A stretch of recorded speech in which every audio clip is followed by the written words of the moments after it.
እንደምናመሻችሁ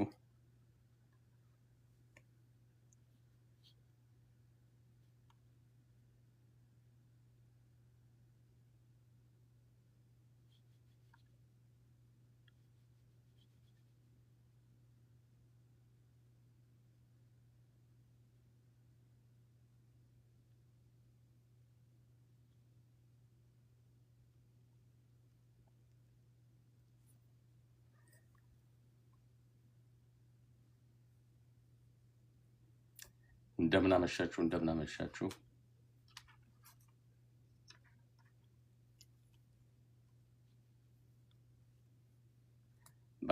ባለፈው ሳምንት በተነጋገርነው መሰረት እንግዲህ ዛሬም መተናል። አይ ሆፕ ከማራኪ ቲሞች ውስጥ የሚመጡ ይኖራሉ። እነሱ እስኪገቡ ድረስ አንዳንድ መረጃዎችን ልስጣችሁ። ዛሬ ፌደራል ሪዘርቭ የአሜሪካ ኢንተረስት ሬት ምንም ለውጥ አይመጣበትም ብሎ ወስኗል። አሁን ባለው ከ3.50% እስከ 3.75% ይቀጥላል ማለት ነው። ወለዱ እንደማይቀንሱት ይታወቅ ነበር። ምክንያቱም በኢራን ጦርነት ምክንያት የነዳጅ ዋጋ እየጨመረ ስለሆነ ኢንፍሌሽኑ መጨመሩ አይቀርም። ኢንፍሌሽን ይጨምራል ብሎ በሚፈራበት ሰዓት ወለዱን መቀነስ በሰዓት ላይ ቤንዚን መጨመር ማለት ነው። ወለዱ ሲቀንስ ለክሬዲት ካርድ የምንከፍለው ወለድ የተሻለ ወለድ ያላቸውን ክሬዲት ካርድ ልናገኝ እንችላለን። ስለዚህ ሰው ይደፋፈራል፣ እቃ ይገዛል ማለት ነው። በተጠየቀው ዋጋ ይገዛል በክሬዲት ስለሆነ ያ ደግሞ ወለዱን የበለጠ ኢንፍሌሽኑ የበለጠ ይጨምረዋልና ከዚህ አንጻር ምንም ለውጥ እንደማይመጣ ይጠበቅ ነበር። ሁለተኛ የባለፈው ዓመት የመጨረሻው ኳርተር የ2025 ማለት ነው አራተኛው ሩብ ዓመት ኳርተር የአሜሪካ ጂዲፒ 0.7% ብቻ ነው የሆነው ተብሏል። ስለዚህ አሜሪካ ብዙ አላደገችም ባለፈው ኳርተር ላይ። በተለይ ኦክቶበር ላይ የመንግስት መስሪያ ቤቶች በሙሉ ዝግ ስለነበሩ ኢኮኖሚውን ትንሽ ጎድቶታልና ኢኮኖሚው አላደገም፣ ኢንፍሌሽኑ ግን ጨምሯል። ይሄ በኢኮኖሚክስ ስታግፍሌሽን ይባላል። ስሎ ግሮዝ እና ኢንፍሌሽኑ መጨመሩ ማለት ነው። እንደሱ በሚሆኑበት ጊዜ ወለዱን ለመቀነስ በጣም ይቸገራሉ። በዚህ መሰረት ወለድ መቀነስ አልቻልንም ብለው ዛሬ መግለጫ ሰጥተዋል። ከትናንት ጀምሮ 2 ቀን ሚቲንግ ነበራቸው። ስለዚህ ቤት ለመግዛት አስባችሁ የነበራችሁ ሰዎች፣ መኪና ለመግዛት እንደወለዱ ትንሽ ከቀነሰልን ያላችሁ ሰዎች ሜቢ ለሚቀጥለው 2-3 ወራት ወለዱ የሚቀንስ አይመስልም ማለት ነው። በተለይ የጦርነቱ ጉዳይ መፍትሄ ካላገኘ።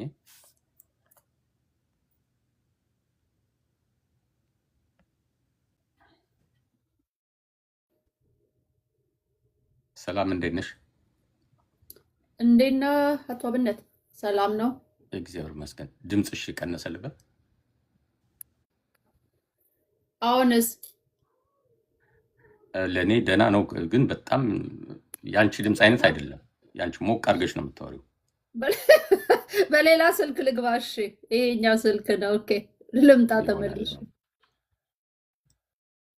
እኔም እስከዛ እንግዲህ ሰላም ጆይን እስክታደርገን ወሬዎችን ልንገራችሁ። ቲፒኤስ የምትጠቀሙ ሰዎች ወይም በቲፒኤስ አሜሪካ የመጣችሁ ሰዎች ትናንትና እኛ ኢትዮጵያንን አይመለከትም። አክቹዋሊ ከሶማሌ ሀገር የመጡ ሰዎች ትናንት የመጨረሻ ቀናቸው ነበር ከአሜሪካ መውጣት ያለባቸው ማለት ነው። ማርች 17 ቲፒኤሱ ያልቃል ተብሏል።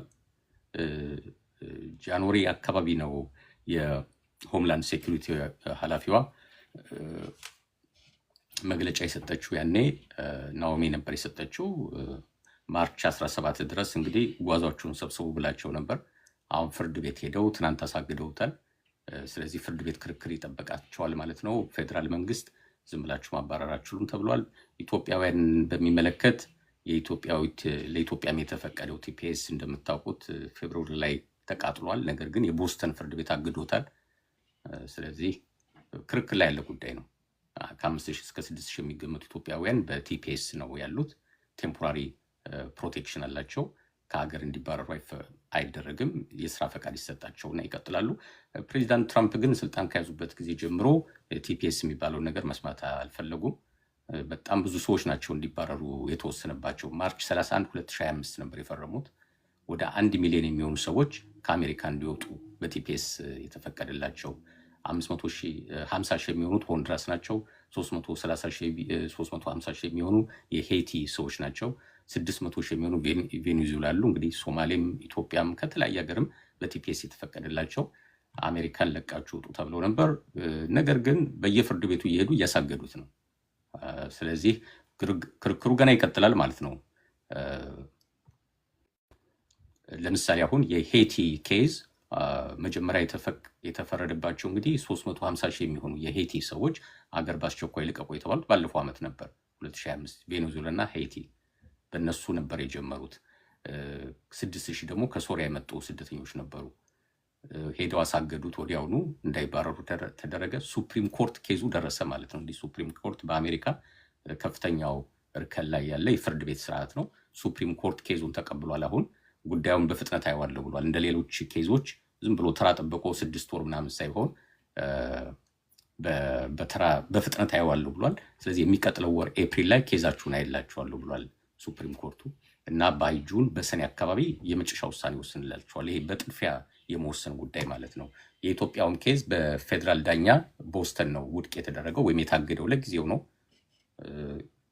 ያው መንግስት ስለሆነ ክስ ያነሳው ኬዙን ከሳሾቹ ጠበቆች ቢሆኑም የኢትዮጵያኖች ጠበቆች ወይም ከስደተኛ ጋር የሚሰሩ ተቋማት ናቸው ክሱን የሚመሰርቱት እና መንግስት ደግሞ ዝም ብሎ አይቀመጥም። መልሶ እስከ ሱፕሪም ኮርት ኬዙን ያደርሰዋል። ስለዚህ ዜናዎችን መከታተል ያስፈልጋል። ሌላ ሰሞኑን በጣም አሳሳቢ ጉዳይ የሆነው ደግሞ ቲኤስኤ ነው። በተለያየ ሀገር በአውሮፕላን መንቀሳቀስ ፕላን የምታደርጉ ሰዎች በዚህ ሳምንት ትንሽ 2-3 ማሰብ ያስፈልጋል ማለት ነው። ምክንያቱም ኤርፖርት ላይ በጣም ሰልፍ አለ። ዋናው ደግሞ የሰልፉ ምክንያት የዲኤችኤስ ዲፓርትመንት ኦፍ ሆምላንድ ሴኩሪቲ በጀቱ ተቋርጦባቸዋል። የተቋረጠባቸውም በአይስ ፖሊሶች ምክንያት ነው። አይስ ፖሊሶች እንደነ ኤፍቢአይ በዲኤችኤስ ስር ነው ያሉት። ነገር ግን ዲሞክራቶች ኮንግረስ ላይ ያሉት እና ሴኔት ላይ ያሉት የአይስ ፖሊሶች አንደኛ ማስክ መጠቀም እንዲያቆሙ ከዚህ በኋላ ሰውም ሲያስሩ ወይም ዋቴቨር አክሽን ሲወስዱ መታየት አለባቸው። ፊታቸው መታየት አለበት። ማን እንደሆኑ መታወቅ አለባቸው። ሁለተኛ በፈለጉት ሰዓት የሰው በርግደው መግባት አይችሉም። የፍርድ ቤት ማዘዣ ብቻ ይዘው ነው መግባት ያለባቸው በሚል ይሄን እሺ ካላላችሁ በቀር በጀቱን አናጸድቅም የዲፓርትመንቱን ብለው የዲኤችኤስን በጀት ይዘውባቸዋል። እስካሁን በጀት የላቸውም። 1 ወር ሞላቸው ማለት ነው። ኦልሞስት አሁን ትናንት 17 መሰለኝ የመጨረሻ ቼክ ከዚህ በኋላ ቼክ አያገኙም ተብሏል። ደሞዝ አይከፈላቸውም። ስለዚህ በዚህ ሳምንት ጀምሮ ከስራ መቅረት ጀምሮ 300 የሚሆኑ የቲኤስኤ ሰራተኞች ማለት ኤርፖርት ስንገባ የሚፈትሹን ማለት ነው። በኢንተርናሽናልም ኤርፖርት ገባን፣ በአሜሪካም ገባን የሚፈትሹን ሰዎች 300 የሚሆኑት ስራ ለቀዋል። 6% የሚሆኑት ጠዋት ይነሱና ዝም ብሎ ኢሜል ይልካሉ። ወይ አሞኛል ይላሉ፣ ወይ አክስቴ ሞታለች ይላሉ። የሆነ ሰበብ ፈልገው ብቻ ይቀራሉ። ደስ የሚለው ግን የተወሰኑት ምክንያት የሰጡት የጋዝ ዋጋ በጣም ስለጨመረ አፎርድ ማድረግ አልችልም፣ ያው ከኢራን ጦርነት ጋር አገናኙት ማለት ነው። ዞሮ ዞሮ ኤርፖርት ላይ በጣም ሰልፎች አሉ። ለምሳሌ የሂውስተን እስከ 4 ሰዓት ድረስ ሰልፍ አለው። የአትላንታ እስከ 3 ሰዓት ሰልፍ አለው። የቺካጎ እስከ 3 ሰዓት ሰልፍ አለው። ኒው ኦርሊንስ እስከ 2 ሰዓት ሰልፍ አለው። የቻርሎት እስከ 47 ደቂቃ እስከ 1 ደቂቃ። ሌላ ጊዜ በ5 ደቂቃ ምናምን ቶሎ ተፈትሸን የምንገባው፣ አሁን ግን ለሰዓታት መቆየት እንችላለን። ወደ 2 ኤርፖርቶች እስከ ፓርኪንግ ጋራጁ ድረስ ሰልፍ አለ። ከንቱን ውጭ ማለት ነው፣ ከዋናው ከኤርፖርቱ ውጭ ማለት ነው። ስለዚህ ወደ ተለያየ ስቴት መሄድ እቅድ ያላችሁ ሰዎች፣ በተለይ አሁን ስፕሪንግ ብሬክ ኔክስት ዊክ ስለሚመጣ እንደዛ ያሰባችሁ ሰዎች 1-2-3 ብታስቡበት ጥሩ ነው። ካልሆነ ስፕሪንግ ብሬኩን እዛው ኤርፖርቱ ላይ ነው የምታሳልፉት ማለት ነው። ወንበር ላይ ወይም መሬት ላይ ተኝታችሁ ታሳልፉታላችሁ። ቆንጆ ስፕሪንግ ብሬክ እንደሚሆን ተስፋ እናደርጋለን። ሰላም ገባሽ? ድሮፕ እያደረገች ነው። እንዴት ነው? አሁንስ እሰማለሁ። ትሰሚያለሽ፣ ግን ድምፁ እንግዲህ ምናልባት የኔ እንትን ይሆን። ኧረ እስኪ ከታች ያላችሁ ንገሩኝ፣ ድምጼ ይሰማል? የኔ እንትን እንዳይሆን ምናልባት ያንተ በደንብ ይሰማኛል። ምናልባት ድምፁን ቀንሼው ነበር፣ እሱ ሊሆን ይችላል። እንግዲህ ቀጥይሽ። የስ ብላለች ሃሚ። ኦኬ ኦኬ፣ የስ ብለዋል። አዎ ይሰማኛል። አለን አለን አለን ተኳኩለን ደህና ናችሁ ወይ? ሰላም ሰላም የማራኪና የአብነት ቤተሰቦች ደህና ናችሁ ወይ? እንዴት ነን? ያው አብነትን አምጥተነዋል እንግዲህ ሮብሮ ታፕታፕ አድርጉ፣ ሼር አድርጉ ምናምን ደግሞ በአንበሳ እንዳታስበሉን አደራ። እየፈራን የመጣ ነው። አበባ ይበቃናል። ወደ ጓሮ ወስደን የምንተክላት አበባ ብቻ ነው የምንፈልገው። ናይስ ናይስ። መልእክታችሁን፣ ማበረታታታችሁን፣ ሼር ማድረጋችሁን አዳምጡና ደግሞ መጨረሻ ላይ ያው ዛሬ ከመጣንበት አርዕስት ጋራ እንደዙ ይሻላል። አዎ አትሊስት እንጂ እየቀነስን እንሄዳለን ብለናል። 2026 ኔጌቲቭ ነገሮችን እየቀነስን ፖዘቲቭ ነገሮችን እየጨመረን እንሄዳለን እና በዚህ ትተባበሩናላችሁ። እንዳታጠፉብን፣ አብነትን እንዳታስቀይሙብን። ብዙዎች እኛ በመጣን ጊዜ እንደ አብነት አይነት ሰዎች ቢኖሩ ኖሮ ብዙ እንማር ነበረ። አሁንም አልረፈደም፣ እየተማርን ነው እና እንማማር። ቢ ፓር ኦፍ ት ሶሉሽን ናት ፕሮብሌም። እች መልዕክት ለማስተላለፍ ነው እንግዲህ። አላቋርጥህ ግባ። በመሀል ግን ምገባ ውሃ እንድጠጣ ነው። ዩኖታት የማስታወቂያ ኮሜርሻል ብሬክ ይሉታል እዚያ። በጣም አሪፍ ነው። እንደዛ ይሻለኛል። የኮሜርሻል ብሬክ እንወደዋለን ይላሉ። የስ ሾው ዩር ላቭ ሾው ዩር ሳፖርት ኤፈርትለስሊ ለኮሚኒታችን ብዙ ነገር ያደርጋልና በጣም ዊር ግሬትፉል ሃቨን ሳምዋን ላይክ ሂም። ቴንክ ዩ። በቃ ታፕታፕ አድርጉ፣ ሼር አድርጉ። ታንኪዩ በጣም ታንኪዩ። ሰላም ስለመጣች ስለምታግዥኝ። ሰሞኑን እንደምታውቁት ደግሞ የነዳጅ ዋጋ በጣም ጨምሯል። የብሬንት በበርሜል ከ100 በላይ ዶላር ገብቷል። ታንኪዩ። ለብርዱ ጥሩ ኮፊነት ከ$100 በላይ ገብቷል። ማለት ምንድን ነው? የበርሜል ዋጋ በ4 ከጨመረ እኛ በጋዝ የምንከፍለው ኦልሞስት አይ ቲንክ በ20 ሳንቲም ምናምን መሰለኝ የሚጨምረው እና ኢማጂን አሁን ጦርነቱ ከመጀመሩ በፊት $62-63 አካባቢ ነው የነበረው የነዳጅ ዋጋ በበርሜል። አሁን ኦልሞስት እጥፍ ሊሆን ነው ማለት ነው። ስለዚህ በቅርቡ $4 ይገባል ተብሎ ይገመታል በዚህ መንገድ ከሄደ። ስለዚህ በሁለት መንገድ ይጎዳናል ማለት ነው። በአንድ በኩል ነዳጅ የምንጠቀም ሰዎች የነዳጁ ዋጋ ይጨምራል። ስለዚህ ምንድነው ማድረግ ያለብን የሚለውን ማወቅ አለብን።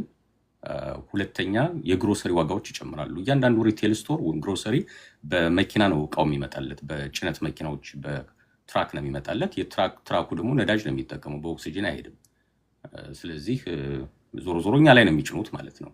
ስለዚህ የመኪናችን ትራንኩም ታንከሩም ይጨምራል ዋጋው ማለት ነው። ነዳጁ ይጨምርብናል፣ ፕላስ የምንገዛቸው ሸቀጣቀጦች ትራንኩ ላይ የምንጭነውም ይጨምራል ዋጋ። ስለዚህ ምንድነው ማድረግ ያለብን? በተለይ ደግሞ ስራችን ከነዳጅ ጋር የተገናኘ ከሆነ ከትራንስፖርት ጋር የተገናኘ ከሆነ በጣም ከባድ ነው የሚሆንብን። ምናልባት ኡበር እና ሊፍት ያላችሁ ሰዎች እንደምታውቁት ሊፍት እና ኡበር ሬቱን አልጨመሩላችሁም። ስለዚህ እናንተ ናችሁ እንትን የምትሉት ማለት ነው። $5 ቺካጎ ይላል፣ ሎስ አንጀለስም ከ$5 በላይ ገብቷል። ስለዚህ እናንተ ራሳችሁ ወይም ደግሞ ቢዝነስ ውስጥ ያላችሁ ትራክ የምትነዱ ሰዎችም ራሳችሁ ነዳጁን የምትጨምሩት ሬቱንም አይጨመርላችሁም። የሆነ ስማርት የሆነ ነገር መጠቀም አለብን ማለት ነው። በኋላ ስለሱ የተወሰነ ደቂቃ እንደ 10 ደቂቃ ትራንስፖርት ላይ ላላችሁ ሰዎች ያዘጋጀዋት ነገር ስላለች እሷን ፕሬዘንት አደርግላችኋለሁ።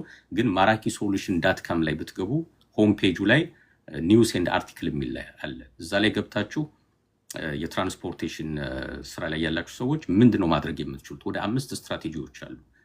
በዚህ ክፉ ጊዜ የነዳጅ ዋጋ በከፋበት ጊዜ ማድረግ የምትችሏቸው ነገሮች ማለት ነው። marakisolution.net ላይ ገብታችሁ እሱ ላይ ማንበብና አክሽን መውሰድ ትችላላችሁ። አንዳንዶቹ የባህሪ ጉዳዮች ይሆናሉ። እንዴት መኪና እንደምትነዱ ከነዳጅ ጋር የተገናኘ ነገር ስለሆነ፣ ለምሳሌ ደጋግማችሁ ፍሬን የምትይዙ ከሆነ፣ ስፒዳችሁን የምትቀያይሩ ከሆነ ነዳጁን የበለጠ ኮንሱም ታርጉታላችሁ፣ መኪናችሁ ይወስዳል። ይሄ የባህሪ ጉዳይ ነው። ከዛ ውጭ ግን ሌሎች ዘዴዎች አሉ። እንደዚህ የነዳጅ ዋጋ በጨመረበት ጊዜ ማድረግ የሚገባችሁ ምናልባት ቤቱ ሆኖ ስራ ለሚሰራ ሰው ምንም ላይ ያስጨንቀው ይችላል። በቀን ጠዋት ወደ ቢሮ ሄዶ ማታ ወደ ቤቱ ለሚመለስ እና ቅርብ አካባቢ ላለ ሰው ብዙ መጨነቅ ላይ ያስፈልገው ይችላል።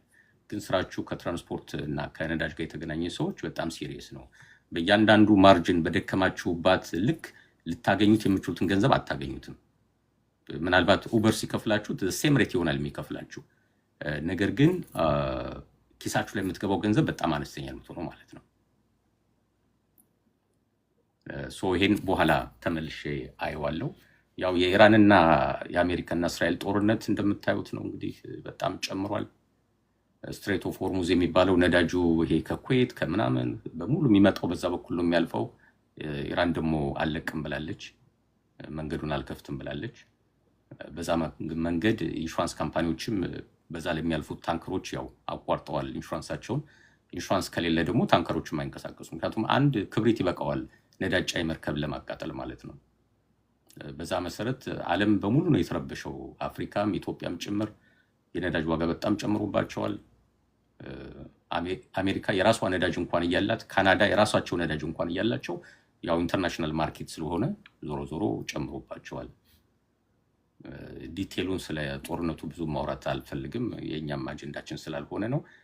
እንደዛ አይነት ፍላጎት ያላችሁ ስለ ኢራን እና አሜሪካ እስራኤል ጦርነት ዴቨሎፕመንት ጋሽ የተናሁ የት ናቸው አሉ ወይ የሚለውን ሁሉ ለማወቅ ከፈለጋችሁ ነገ የሚለቀቀውን የኪድ ኢትዮጵያ ላይ ያለውን ዩቲዩብ ፕሮግራም መከታተል ትችላላችሁ። በዝርዝር አለው።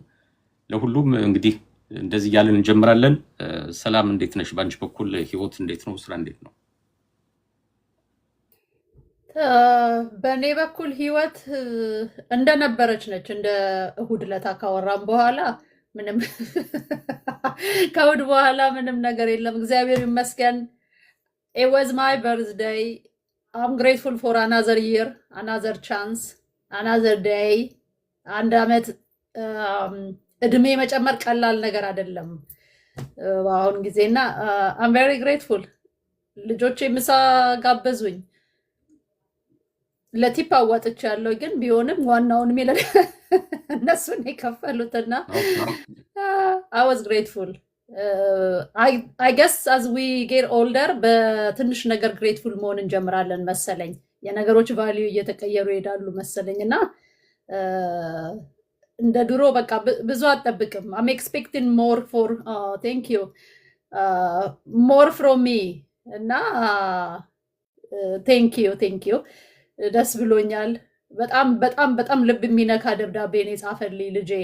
that was really በቃ ፕራይስ ፑት ማታረግለት ሆነስትሊ በጣም ደስ የሚል ደብዳቤ ነው የተጻፈልኝ እና ማይ ቲኔጀር ፋይናሊ ናላይን ያዞሩበታል ባልኩበት እድሜ ላይ በጣም እንትን እያሉኝ ነው እና አይ ገስ እግዚአብሔር ሚስቴሪየስሊ ነው የሚሰራው መሰለኝ ነው። I'm grateful honestly. He noticed the love, the sacrifice, everything I made. Most growing man in my life, they never noticed that. And I'm grateful for my children. So እነሱ ከጀመርኩ ያው አልጨርስም ታውቃለህ። እና how about you? ጥሩ ነው፣ የተንቀሳቀስኩ ነው እግዚአብሔር ይመስገን። ያው እኔም ላይፍ ኢንሹራንስ እና ቢዝነስ ማማከር ስለሆነ የምሰራው አሉ ክላይንቶች አሉኝ ቀኑ ሙሉ ማስተናገዳቸው።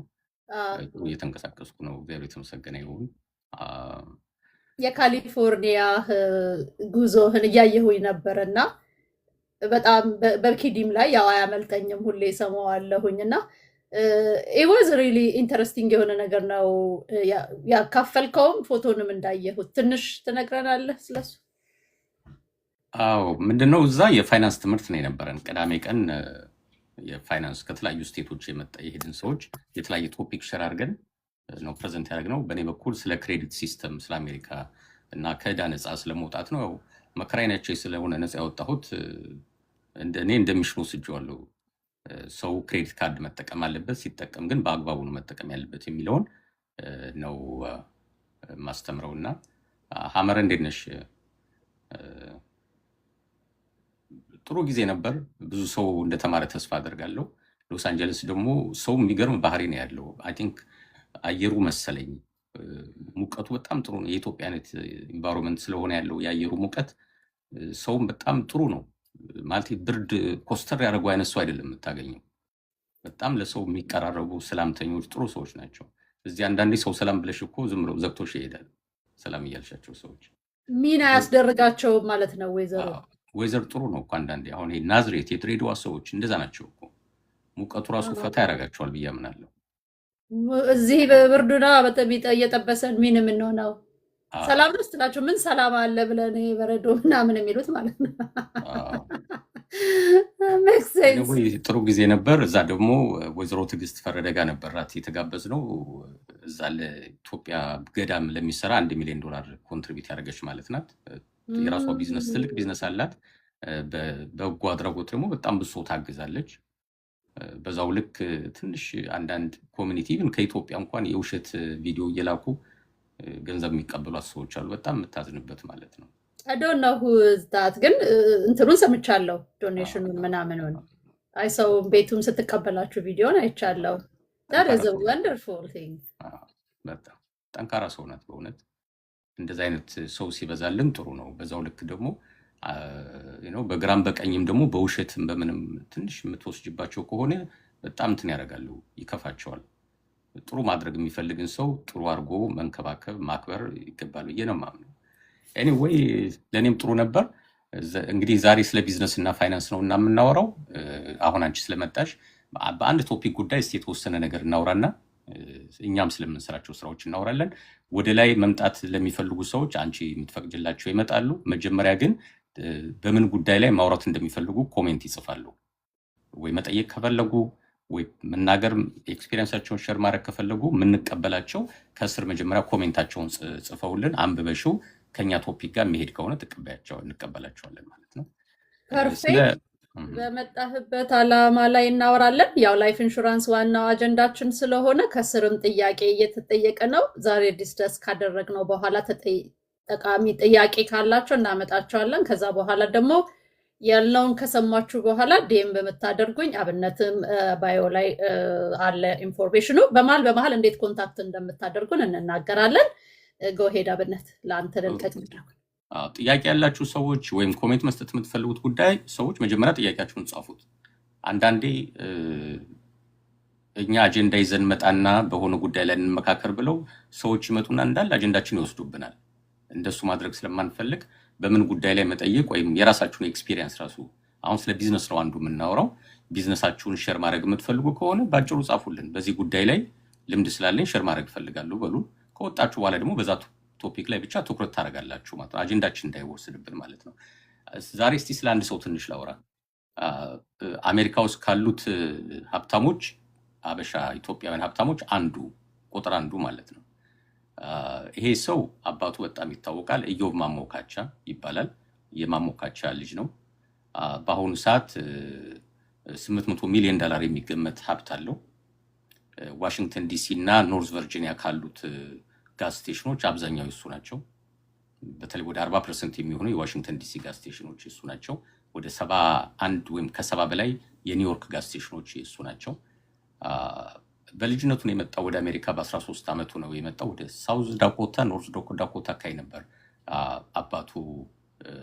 ያው እየታሰሩ ነበር በደርግ ጊዜ አባቱ እና የባስ ካምፓኒ አላቸው። ኢትዮጵያ ገጠር ያደገ ሰው የማሞካቻን ባስ መቼም ወይ ተሳፍሮ ያውቃል ወይ ሲባል ሰምቶ ያውቃል። የእሳቸው ልጅ ነው እንግዲህ። ሲመጣ 13 ዓመቱ ነው። ገና ትምህርት ቤት ነው የጀመረው። ኮሌጅ ተማሪ እያለ ግን ጋዝ ስቴሽን ትንሽ ሰርቶ ነበር እና ወደ ዋሽንግተን ዲሲ መጣ። ዋሽንግተን ዲሲ ከመጣ በኋላ ከጠበቀው በላይ ኢትዮጵያ የገባ ያህል መሰለው። በጣም ብዙ ኢትዮጵያኖች ስላሉ ማለት ነው። ስለዚህ ያው ከአባቱ ጋር ተነጋገሩ። ምን መጀመር ትፈልጋለህ ሲሉት እሱ የሚያውቀው ጋዝ ስቴሽን መስራት ስለሆነ ጋዝ ስቴሽን ነው የማውቀው፣ እሱ ይሆንልኝ አለ። ሊዝ አደረጉለት። እንግዲህ በዛ ነው የተጀመረው። በዛ ተጀመረ። የመጀመሪያውን ጋዝ ስቴሽን ከወንድሞቹ ጋር ሆኖ መስራት ጀመረ። እሱ ጋዝ ስቴሽኑን ሲሰራ ግን እንደ ትምህርት ቤት ነው የተጠቀመበት። በቃ ምንድነው ቢዝነሱ ራሱ ምንድነው ብሎ ነው ማጥናት የጀመረው። እንደሌላው ሰው የሱ ትልቅ ስኬት ዝም ብሎ መጥቶ ጋዝ መቅዳቱን አይደለም ስኬቱ። እንደ ዩኒቨርሲቲ ነው የተማረበት። የለውም ገንዘብ የለውም ጋዝ ስቴሽን። በእያንዳንዱ በሚቀዳው ጋሎን ትንሽ ሳንቲም አትርፏል። ግን ጋዝ እና ይሄ ኦይል ኢንዱስትሪው በቢሊዮን ዶላር ነው የሚንቀሳቀስበት። የት ነው ያ ሁሉ ገንዘብ ብሎ ነው ያጠናው ማለት ነው። ሲያየው ጋዝ ስቴሽኑ ምንም ጥቅም የለውም።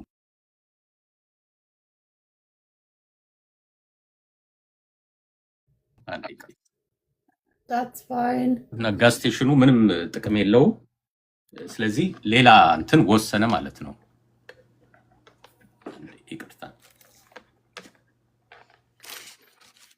20 ሺህ እናስገባው ታፕታፑን።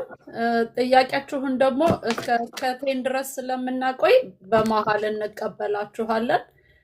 ሼር አድርጉት ለሁሉም ሰው። አይኖ ሰዎች ሼር ባይደረጉ ካዩት ኦንላይን ላይ ይመጣሉ። ፋይናንስ እና ቢዝነስ ነው ዛሬ የምናወራው። ኦፍኮርስ ላይፍ ኢንሹራንስንም ከቨር እናደርጋለን ዛሬ። አትሊስት ግን 20,000 እናስገባው በመሀሉ። በማራኪም ላይ ስለምንሰራቸው ነገሮች እናወራለን። ቱዴይ አጌን ኢንቨስትመንት አይደለም ቢዝነስ እና ፋይናንስ ነው። በሚቀጥለው ስንመጣ እንደዚሁ እናስተዋውቃለን። ግን መጨረሻ ላይ ጊዜ ከተረፈው መልስ ይሰጥበታል። ጥሩ ፓወር የመጨረስ ምልክት አሳየና ቻርጀሩ ፎር ሳም ሪዝን በደንብ ቻርጅ አላደረገልኝም ነበር። ስለዚህ ከወንድሞቹ ጋር በሚሰራበት ሰዓት እሱ ጋዝ ስቴሽን ውስጥ ቢዝነሱን ሆል ቢዝነስ ሲያጠናው ዋናው ገንዘብ ያለው ሪቴሉ ላይ እንዳልሆነ ገባው። ከሪፋይነሪ ጀምሮ ሎጂስቲክሱ፣ ሆልሴሊንጉ መሀል ላይ የሚጫወቱት ሌሎች ፓርቲዎች ናቸው ገንዘቡን ለካ የሚወስዱት ያሉት። እዛ ያለችው ጋዝ ስቴሽኑ አጠገብ ያለችው ሱቅ፣ ከጀርባ ያለችው መኪና ማጠቢያ በቃ አነስተኛ ናት ኢንካሟ። ስለዚህ ምን አደረገ? መዘጋጀት ጀመረ ማለት ነው። ይሄ ቨርቲካል ኤክስፓንሽን ቨርቲካል ዲቨርሲፊኬሽን ይባላል። ወደ ጎን መስፋት አለብኛል። ወደ ኋላ እየሄደ እስከ ሪፋይነሪው ድረስ የመቆጣጠር። እንግዲህ ሪፋይነሪው ስለመግባት በጣም ብዙ ብር ይፈልጋል። ግን በመሀል ሌሎች መሀል ላይ ኢንተርሚዲየሮች አሉ፣ ሆልሴለሮች አሉ፣ ብዙ ስራዎች ስለሚሰሩ እነሱን ነው መያዝ ያለብኝ ብሎ አሰበ። ሰይፉ ፈንታውን ጠይቆት ነበር። ሰይፉ ጋር ኢንተርቪው ነበረው። ምናልባት ሄዳችሁ ብታዩ ታሪኩን። አባቴ የመጀመሪያውን ጋዝ ስቴሽን ባይገዙልህ እንዳሁኑ ይሳካልህ ነበር ወይ ብሎ ጠየቀው። እሱ የመጀመሪያው ጋዝ ስቴሽን ከየትም ሊመጣ ይችላል። አሁን የቸገረው የመጀመሪያው ጋዝ ስቴሽን አይደለም ማለት ነው ያለው እሱ። ምክንያቱም ኢትዮጵያኖችም አሉ ጋዝ ስቴሽን ያላቸው፣ ሌሎችም አሉ፣ አሜሪካውያንም፣ ኤዥያኖችም፣ ህንዶችም አሉ። ግን ለምንድነው እንደሱ ሀብታም ያልሆኑት? 40% 50% ለምን አልተቆጣጠሩትም ሲባል ቪዥን የላቸውም ማለት ነው። እሱ ግን ቪዥን አለኝ ነው ያለው። በቃ ሲጀምር ነገሩ ገባኝ። በቃ ገንዘቡ የት እንዳለ እንደሚንቀሳቀስ ገብቶኛል። ስለዚህ ወደዛ አቅጣጫ መሄድ እንዳለብኝ ስለወሰንኩ የመጀመሪያውን ጋዝ ስቴሽን እንዴት አገኘሃት የሚለው እሱ ብዙም ጥቅም የለውም። ያን ጥያቄ መመለስ እሱን ጥያቄ መልሰው እዛው የተኙ ሰዎች ስላሉ ማለት ነው። ስለዚህ ቪዥኑ ነው የሚወስነው ነው ያለው። ስለዚህ እሱ ምን አደረገ? መጀመሪያ ከፋይናንስ ተቋማት ጋር ሪሌሽንሺፑን አዘጋጀ። ከባንኮች ጋር በጣም አሪፍ ሪሌሽንሺፕ መሰረተ። ክሬዲቱን አስተካከለ። ኦፖርቹኒቲዎችን መጠበቅ ጀመረ። የመጀመሪያው ትልቅ ኦፖርቹኒቲ መቼ መጣለት? ወደ 2008 ላይ ኦባማ ክራይሲስ የፋይናንሻል ክራይሲስ በመጣ ጊዜ ሼል እና ኤክሰን ሞቢል 211 የዋሽንግተን ዲሲ ጋዝ ስቴሽኖችን 71 የኒውዮርክ ጋዝ ስቴሽኖችን መሸጥ ፈለጉ። ምክንያቱም እነሱ ደግሞ ሪቴል እየወጡ እንትን ላይ ማተኮር ፈለጉ። ኮርፖሬሽናቸው ነዳጅ መፈለግና ማውጣት ላይ ነው። ኤክስፕሎር እያደረጉ ነዳጅ ማውጣት ነው ዋናው ስራቸው። ትርፋቸው እዛ ላይ ነው ያለው። ስለዚህ እዚህ ሪቴለሩ ላይ ከምንጨቃጨቅ እሱን ሸጠ ነው ወደዛ ሄድ። ገንዘብ አስፈልጋቸው ያኔ ያው ክራይሲስ ላይ ስለነበር ሁሉ ያኔ ድሉን ወሰደ፣ ተጠቀመበት። ስለዚህ ከባንኮች ጋር ሪሌሽንሺፕ ነበረው። ወዲያው ሄዶ አፕላይ ያደረገ 211 የዲሲ 71 የኒውዮርክ ጋዝ ስቴሽኖችን ባንድ የገዛቸው ማለት ነው። ለዛም ይሁን ገንዘብ አልነበረውም። በእርግጥ ቪዥን አለው፣ ጥሩ ሪሌሽንሺፕ አለው፣ መነሻ ምትሆን ካፒታል አስቀምጧል። ከዛ በኋላ በቃ ማንም ሊደርስበት አልቻለም ማለት ነው። በአሁኑ ሰዓት ወደ 40% የሚሆን ጋዝ ስቴሽኖችን እሱን የተቆጣጠረው ዮብ ማሞካቻ። ከዛ በኋላ ደግሞ ዋሽንግተን ዲሲ የሚገኘውን እግር ኳስ ቡድን ኦዲ ፊልድ መስለኝ የሚባለው እሱን 50%ን ኦልሞስት 50% ይመስለኛል፣ ግን ዋና ባለድርሻ ነው፣ ሼርሆልደር ነው። ታይሰን ኮርነር በጣም ደስ የምትል ከተማ ናት። ታይሰን ኮርነር እንደምታውቂያ ተስፋ አደርጋለሁ። ድልድዩ ያለበት አካባቢ በቀኝ በኩል አንድ ትልቅ ቦታ አለው። እዛ ላይ በዲኤምቪ ላይ ረጅሙን ፎቅ ሊሰራ እንግዲህ ፈቃድ ወስዷል። እሱን ራሱ እዛ ይሰራ ነበር በአንድ ወቅትና የሀገር ሰው እዚህ ስራ ሊጀምር ነው ፎቅ ሊሰራበት ነው እያሉ እየነገሩኝ ነበር እዛ ያሉ ሰዎች። እንግዲህ በጣም ትልቅ ቦታ ነው። ዋና ሞቅ ያለች የሀብታም ቦታ ስለሆነች የሀብታም ሰፈር ናት ታይሰን ኮርነር እና እዛ ላይ ነው እንግዲህ ትልቅ ፎቅ የሚሰራው። የትኛው እንደሆነ አላውቅም። ደግሞ እንትን አለው ሾፒንግ ሴንተር አለው ወይም ሴንተሮችም ሊሆን ይችላል አላውቅም።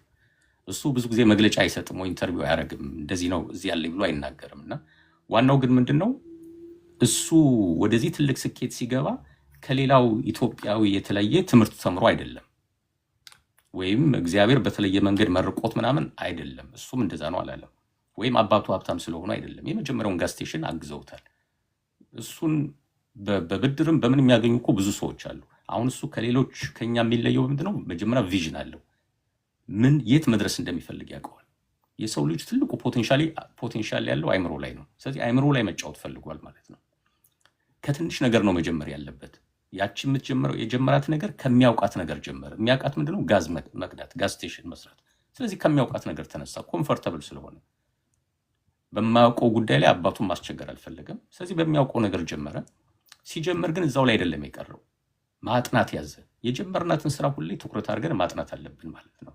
ሲያጠናው ግን እጁ ላይ ያለችው ነገር ብዙ የፋይናንስ ጥቅም እንደሌላት፣ አንድ ስቴፕ ሁለት ስቴፕ ወደ ጎን ቢሰፋ ግን ብዙ እንደሚጠቀም ተረዳ። ስለዚህ ያለው አማራጭ ከባንኮች ጋር ሪሌሽኑን ማሳመር፣ ክሬዲቱን ማስተካከል፣ የምትቀጥለዋን ቢዝነስ ቴክ ኦቨር ማድረግ፣ ቀጥሎ 3ኛውን ጋዝ ስቴሽን መቅዳት፣ ቀጥሎ 4ኛውን፣ ከዛ ለትልቁ ጨዋታ መዘጋጀት፣ ዋው ወደሚያስፈልግ ጉዳይ መግባት ማለት ነው። በአንዴ 200 መግዛት ነው። እንዴት ይታሰባል 200 ጋዝ ስቴሽን በአንዴ? መጀመሪያ ትንሽ እንቅስቃሴ አድርገን ወደዛ ካልሄድን በቀር ኦፖርቹኒቲውም አይታየንም እኮ።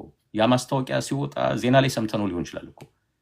ሼል ጋዝ እንትኖችን ሊሸጥ ነው ሲባል የሰማው እኮ በሚሊዮን የሚቆጠር ህዝብ አለ። ምንም ሪያክት አላደረጉም። ምክንያቱም ከሱ ጋር ተመሳሳይ የሆነ ቪዥን የላቸውም ብዙዎቹ ማለት ነው። ያላቸው ይኖራሉ፣ ሜቢ ተወዳድረው ፌል አድርገው ሊሆን ይችላል። እሱ ግን አሸነፈ። ከሱ የምንማረው ነገር ሁሌ ከትንሽ መጀመር ይቻላል። ከምናውቃት ነገር መጀመር ይቻላል። የግድ የሀብታም ቤተሰብ መሆንም አያስፈልገንም። ከምናውቃት ከትንሿ ከጀመረን ከ5,000 ብር ቢዝነስ ሊሆን ይችላል። ዋናው ግን የዛሬ 10 ዓመት የዛሬ 20 ዓመት የት ነው የምንደርሰው? ከዛ ከባንኮች ጋር ጥሩ ሪሌሽንሽፕ መመስረት፣ ከዛ ኦፖርቹኒቲዎችን መፈለግ ነው ያለብን። የምንሰራት ስራ ብቻዋን ላታሳካ ትችላለች። ከጎን ሌሎች ስራዎችን ተከታታይነት ያላቸውን ስራዎች አብረን ደርበን እየተማርናቸው እያጠናናቸው እያሰፋናቸው ከሄድን ይሳካል ማለት ነው። ወደ ላይ ማደግ እንችላለን። ከዛ በኋላ እሱ የሚያደርገው ምንድነው? ሁለት አይነት ኤክስፓንሽኖች አሉ። ኮንሰንትሪክ ዳይቨርሲፊኬሽን የሚባለው ከዛው ከቢዝነሱ ሳንወጣ እየሰፋን መሄድ ማለት ነው። ስለዚህ ምን አደረገ? ጋዝ ስቴሽኑ እንደተጠበቀ ሆኖ አንደኛ ጋዝ ስቴሽኖቹን ቁጥሩን አበዛቸው፣ ብዙ አረጋቸው። ሁለተኛ ምን አደረገ? ወደ ጋዝ ስቴሽኖቹ በሆልሴሊንግ ከሪፋይነሮቹ የሚገዛው ራሱ ሆነ። የሆልሴሊንግ ላይሰንስ አወጣ። ስለዚህ ጋዝ ስቴሽኖቹን ይገዛቸዋል፣ ለጋዝ ስቴሽኖቹ ራሱ ነዳጅ ይሰጣል። ስለዚህ ተቆጣጠረው ማለት ነው። ከሆልሴሊንግ ውስጥ ከጋዝ ስቴሽኖቹ ለ200 ጋዝ ስቴሽኖች ነዳጅ ሲያቀርብ በዛው ደግሞ በሱ ስር ለሌሎች ጋዝ ስቴሽኖች ነዳጅ ያቀርባል ማለት ነው። ስለዚህ ፕሮፊቱን በደንብ አድርጎ ተቆጣጠረው። ሌላው የሚጫወተው እሱ ካፒታል ሪሳይክሊንግ ይባላል። ካፒታል ሪሳይክሊንግ ገንዘቡን እዛው በማገላበጥ ማለት ነው። አንድ ጋዝ ስቴሽን ይገዛና ሌላ የራሱ ካምፓኒ ያለው ለዛ ካምፓኒ ይሸጥለታል። ስለዚህ ገንዘቡን አገላበጠው ማለት ነው። ከዛ ካምፓኒ ደግሞ መልሶ ሊዝ ያደርጋቸዋል ጋዝ ስቴሽኖቹን። ወደዚህ ጨዋታ የገባ ሰው ነው እንግዲህ ቢዝነስ ውስጥ ወደ ሀብት መስመር ወደ ዌልዝ መስመር ገባ የሚባለው። በኋላ እኛ በላይፍ ኢንሹራንስም እናነሳዋለን።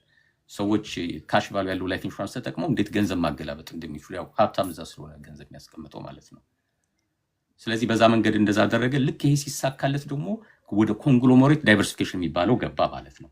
እንግዲህ ጋዝ ስቴሽኑን ያዘ፣ ብዙ አንድ ሳይሆን ብዙ።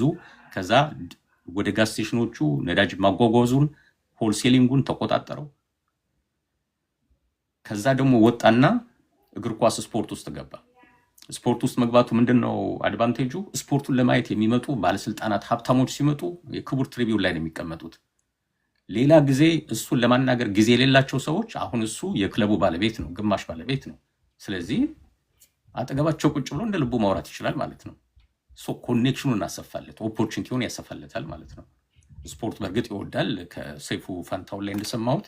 ነገር ግን ሌላ አሴት አመጣለት፣ ኮኔክሽን፣ ኔትወርኪንግ። ቢዝነስ አሜሪካ ውስጥ መተን የሚሳካልን እንደዛ ካረግን ነው። ኔትወርክ ውስጥ ካልገባን ከአሜሪካውያን ጋር ማለት ነው። ኮኔክሽን ውስጥ ከሌለን፣ ኔትወርካችን ካላሰፋን በቃ እዛችሁ ነው የምንቀረው። የዛሬ 10 ስንት ዓመቴ ነው ከመጣሁ አሜሪካ 12 ምናምን ዓመት። መጀመሪያ እንጀራ የገዛውበት ቤት አሁንም አሉ፣ እዛው ናቸው ሰዎቹ፣ እዛው ናቸው። ምንድነው ልዩነቱ ማለት ነው? ሁላችንም ሰዎች ነን። አንዱ ጂኒየስ ሆኖ አንዱ ሰነፍ ሆኖ ምናምን አይደለም። በቃ ቪዥን ነው። ቪዥን አለኝ ወይስ የለኝም ነው። ቪዥኑን የያዘ ሰው ለዛች ቪዥን የምትሆነው ነገር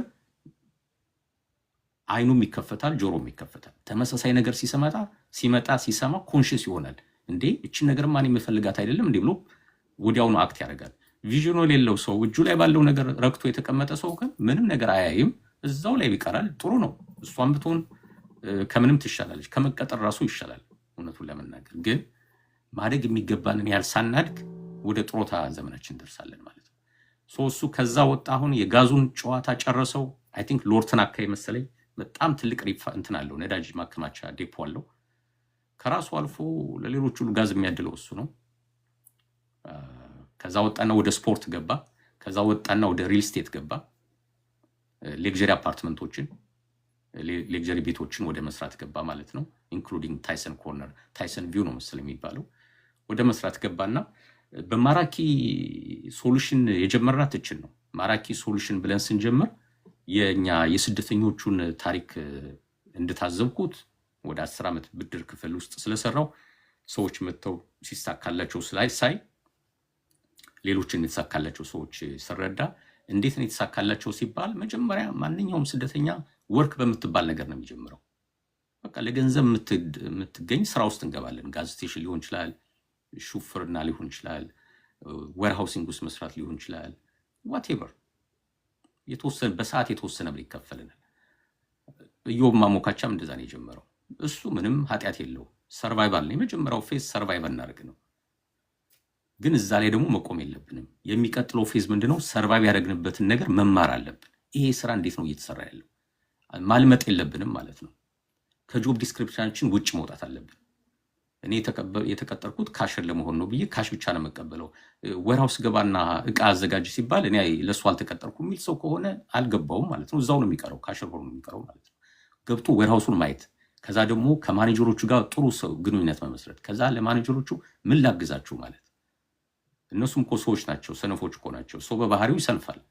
ስራ ለሌላ ሰው አሳልፎ ሲሰጥ ደስ ይለዋል ራሱ ከሚሰራው ድካሙ ስለሚቀልለት ማለት ነው።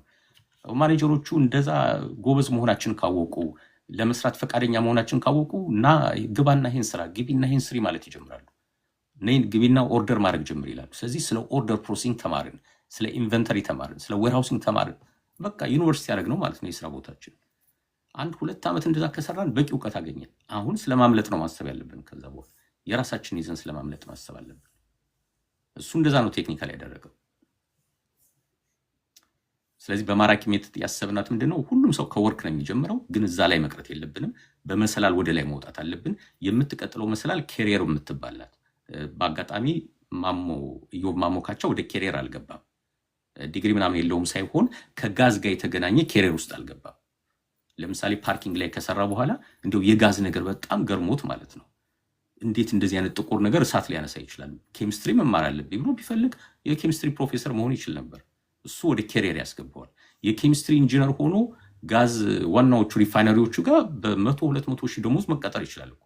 እሱም ይችል ነበር፣ አልፈለገውም። እሱንም ኬሪየሯን ዘለላትና ቀጥታ ወደ ሚሽኑ ሄደ። የእሱ ሚሽን የራሴን ቢዝነስ ስታብሊሽ ማድረግ አለብኝ ብሎ አመነ። ስለዚህ ቀጥታ ወደዛ ገባበት። አጋጣሚ ሳፖርት ከአባቱ አገኘ። ባያገኝስ ኖሮ ባለፈው ሳምንት ትዝ የሚልሽ ከሆነ አንድ ቀልድ እያወራን ነበር። የሆነ ሰው አንበሳ በረሃ ላይ ቢያሳደድህ ምን ታደርጋለህ ሲለው፣ የተፌ ቀልድ ነች አይደለ? የተፌ ቀልድ እሷ ቀልድ ናት። እኔ ደግሞ ቀልዱን አበላሽቼ ወደ ቁም ነገር አመጣሁበት። እኔ ምንድነው ያልኩት? ሌላ ቀልድ አለ፣ ግን ቀልድ ሳይሆን ሲሪየስ ቶፒክ ናት። እና ምንድነው የሆነ ሰው በረሃ ገብተህ አንበሳ ቢያሳድህ በረሃ ውስጥ ምን ታደርጋለህ ተብሎ ሲጠየቅ ዛፍ ላይ እወጣለሁ ብሎ መለሰ። እንዴ በረሃ ነው እኮ ብያለሁ፣ ዛፍ እንዴት አገኛለሁ? አይ ዛፍማ መኖር አለበት አለው። ምክንያቱም ኤኒ ፕሮብለም ካለ ሁሌ ሶሉሽን አለ ማለት ነው። ዛፍም ላይሆን ይችላል፣ ጉድጓድም ሊሆን ይችላል እኮ። ብቻ ኢፍ ዜር ኢዝ ኤ ፕሮብለም ዜር ኢዝ ኦልዌይስ ኤ ሶሉሽን። ግን ኢሞሽናል ከሆነ ሶሉሽን አናገኘው፣ አናየው። በተረጋጋንበት ሰዓት ነው ሶሉሽኑ የሚታየን። ቁጭ ብለን ግን ለራሳችን ጊዜ ሰጠን በምናስብበት ጊዜ ሶሉሽኑ ይታየናል። እና ኢዮብ ማሞካቻ የታየው ገና ቁጭ ብሎ ጋዝ ስቴሽኑ እየቀዳ በዚህ መንገድ መቀጠል አልችልም፣ ከዛ የመጀመሪያውን ጋዝ ስቴሽን ራሱ ይዞ በዚህ መንገድ መቀጠል አልችልም፣ ትርፏ በጣም ትንሽ ናት፣ እንዴት አድርጌ ነው መስፋት ያለብኝ ብሎ ወደሚቀጥለው ፌዝ ነው የሄደው።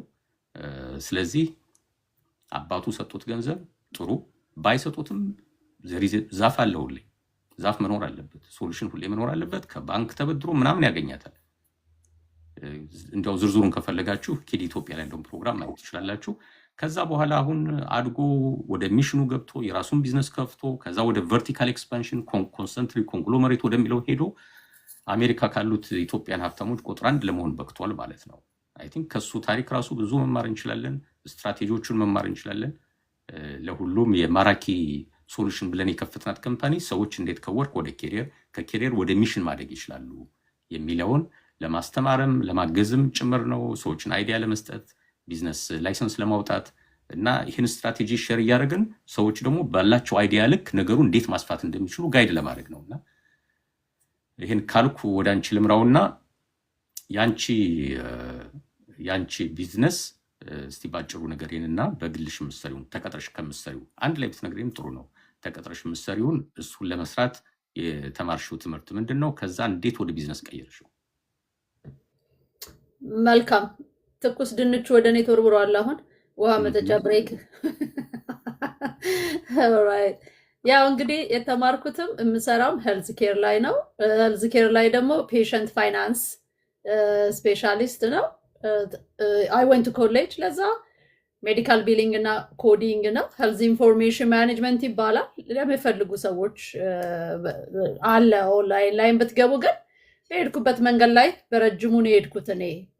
አሁን ባጭሩ ብዙ ኦንላይን ኮርሶች ስላሉ ነው። ግን አይ ወንት ቱ ኮሌጅ ኤንድ ሄልዝ ኢንፎርሜሽን ማኔጅመንት ኤንድ ሜዲካል ቢሊንግ ዲግሪ ፕሮግራም። ከዛ በኋላ ደግሞ የቦርድ ኤግዛም ወሰድኩኝና I was a board certified RHIT means registered health information technician በሄልዝ ኬር ውስጥ አሁን በፔሸንት ፋይናንስ ላይ በዲናል ማኔጅመንት እሰራለሁ። ከዛ በኋላ ግን እየረገው ነው የሬን ሀፍ 2 ዓመት ሊሆነን ነው መሰለኝ። ከዛ በፊት ቲክታክ ወጥቼ አላውቅም። አንድ ቀን የመጀመሪያ ቀን ብመጣ ከዚህ በፊት አብነትን ማቀው ያው ኪድ ኢትዮጵያ ላይ ነው ሰምቻለሁ። ከዛ ስገባ ይሄንን ነገር ያስተምራል። አጋጣሚ እሱ ቤት የገባው ቀን ደግሞ የሜዲካል ቢሊንግ ካምፓኒ ያለው ሰው በኮሚኒቲያችን ውስጥ የሚሰራለት ሰው ስለሚፈልግ ፈልጎ ሰው አጥቶ አብነት ቤዛለት በብስጭት እንደዚሁ ሁልጊዜ ቁጭ ብሎ ያስተምራል። ግን በኮሚኒቲያችን ላይ እንደዚህ ስራዎች አሉ፣ አጫጭር ሰርቲፊኬቶች አሉ፣ እድሉን እናምጣለን፣ ግን ሰዎች አይጠቀሙበትም ሲል ስለ ሜዲካል ቢሊንግ ስራም ሆነ ትምህርት የሚያወራ አበሻ ገጥሞኝ ስለማያውቅ የዛለት ዘው ብዬ ገባው። በዛ ኢንተረስትድ ሆንኩኝ። ጠየቅኩኝ ጥያቄ ከአብነት የዛን ጊዜ አንድ ስልክ ነበረው በእንትኑ ላይ ቴክስት ብቻ የምናደርግበት። ከአብነት ጋር ቀጠሮ ያስኩኝ ቱ ሜክ ሎንግ ስቶሪ ሾርት። ከዛ ጋር ተቀምጬ ምንን መስራት እንደምፈልግ ምን እንደተማርኩኝ ነገርኩት።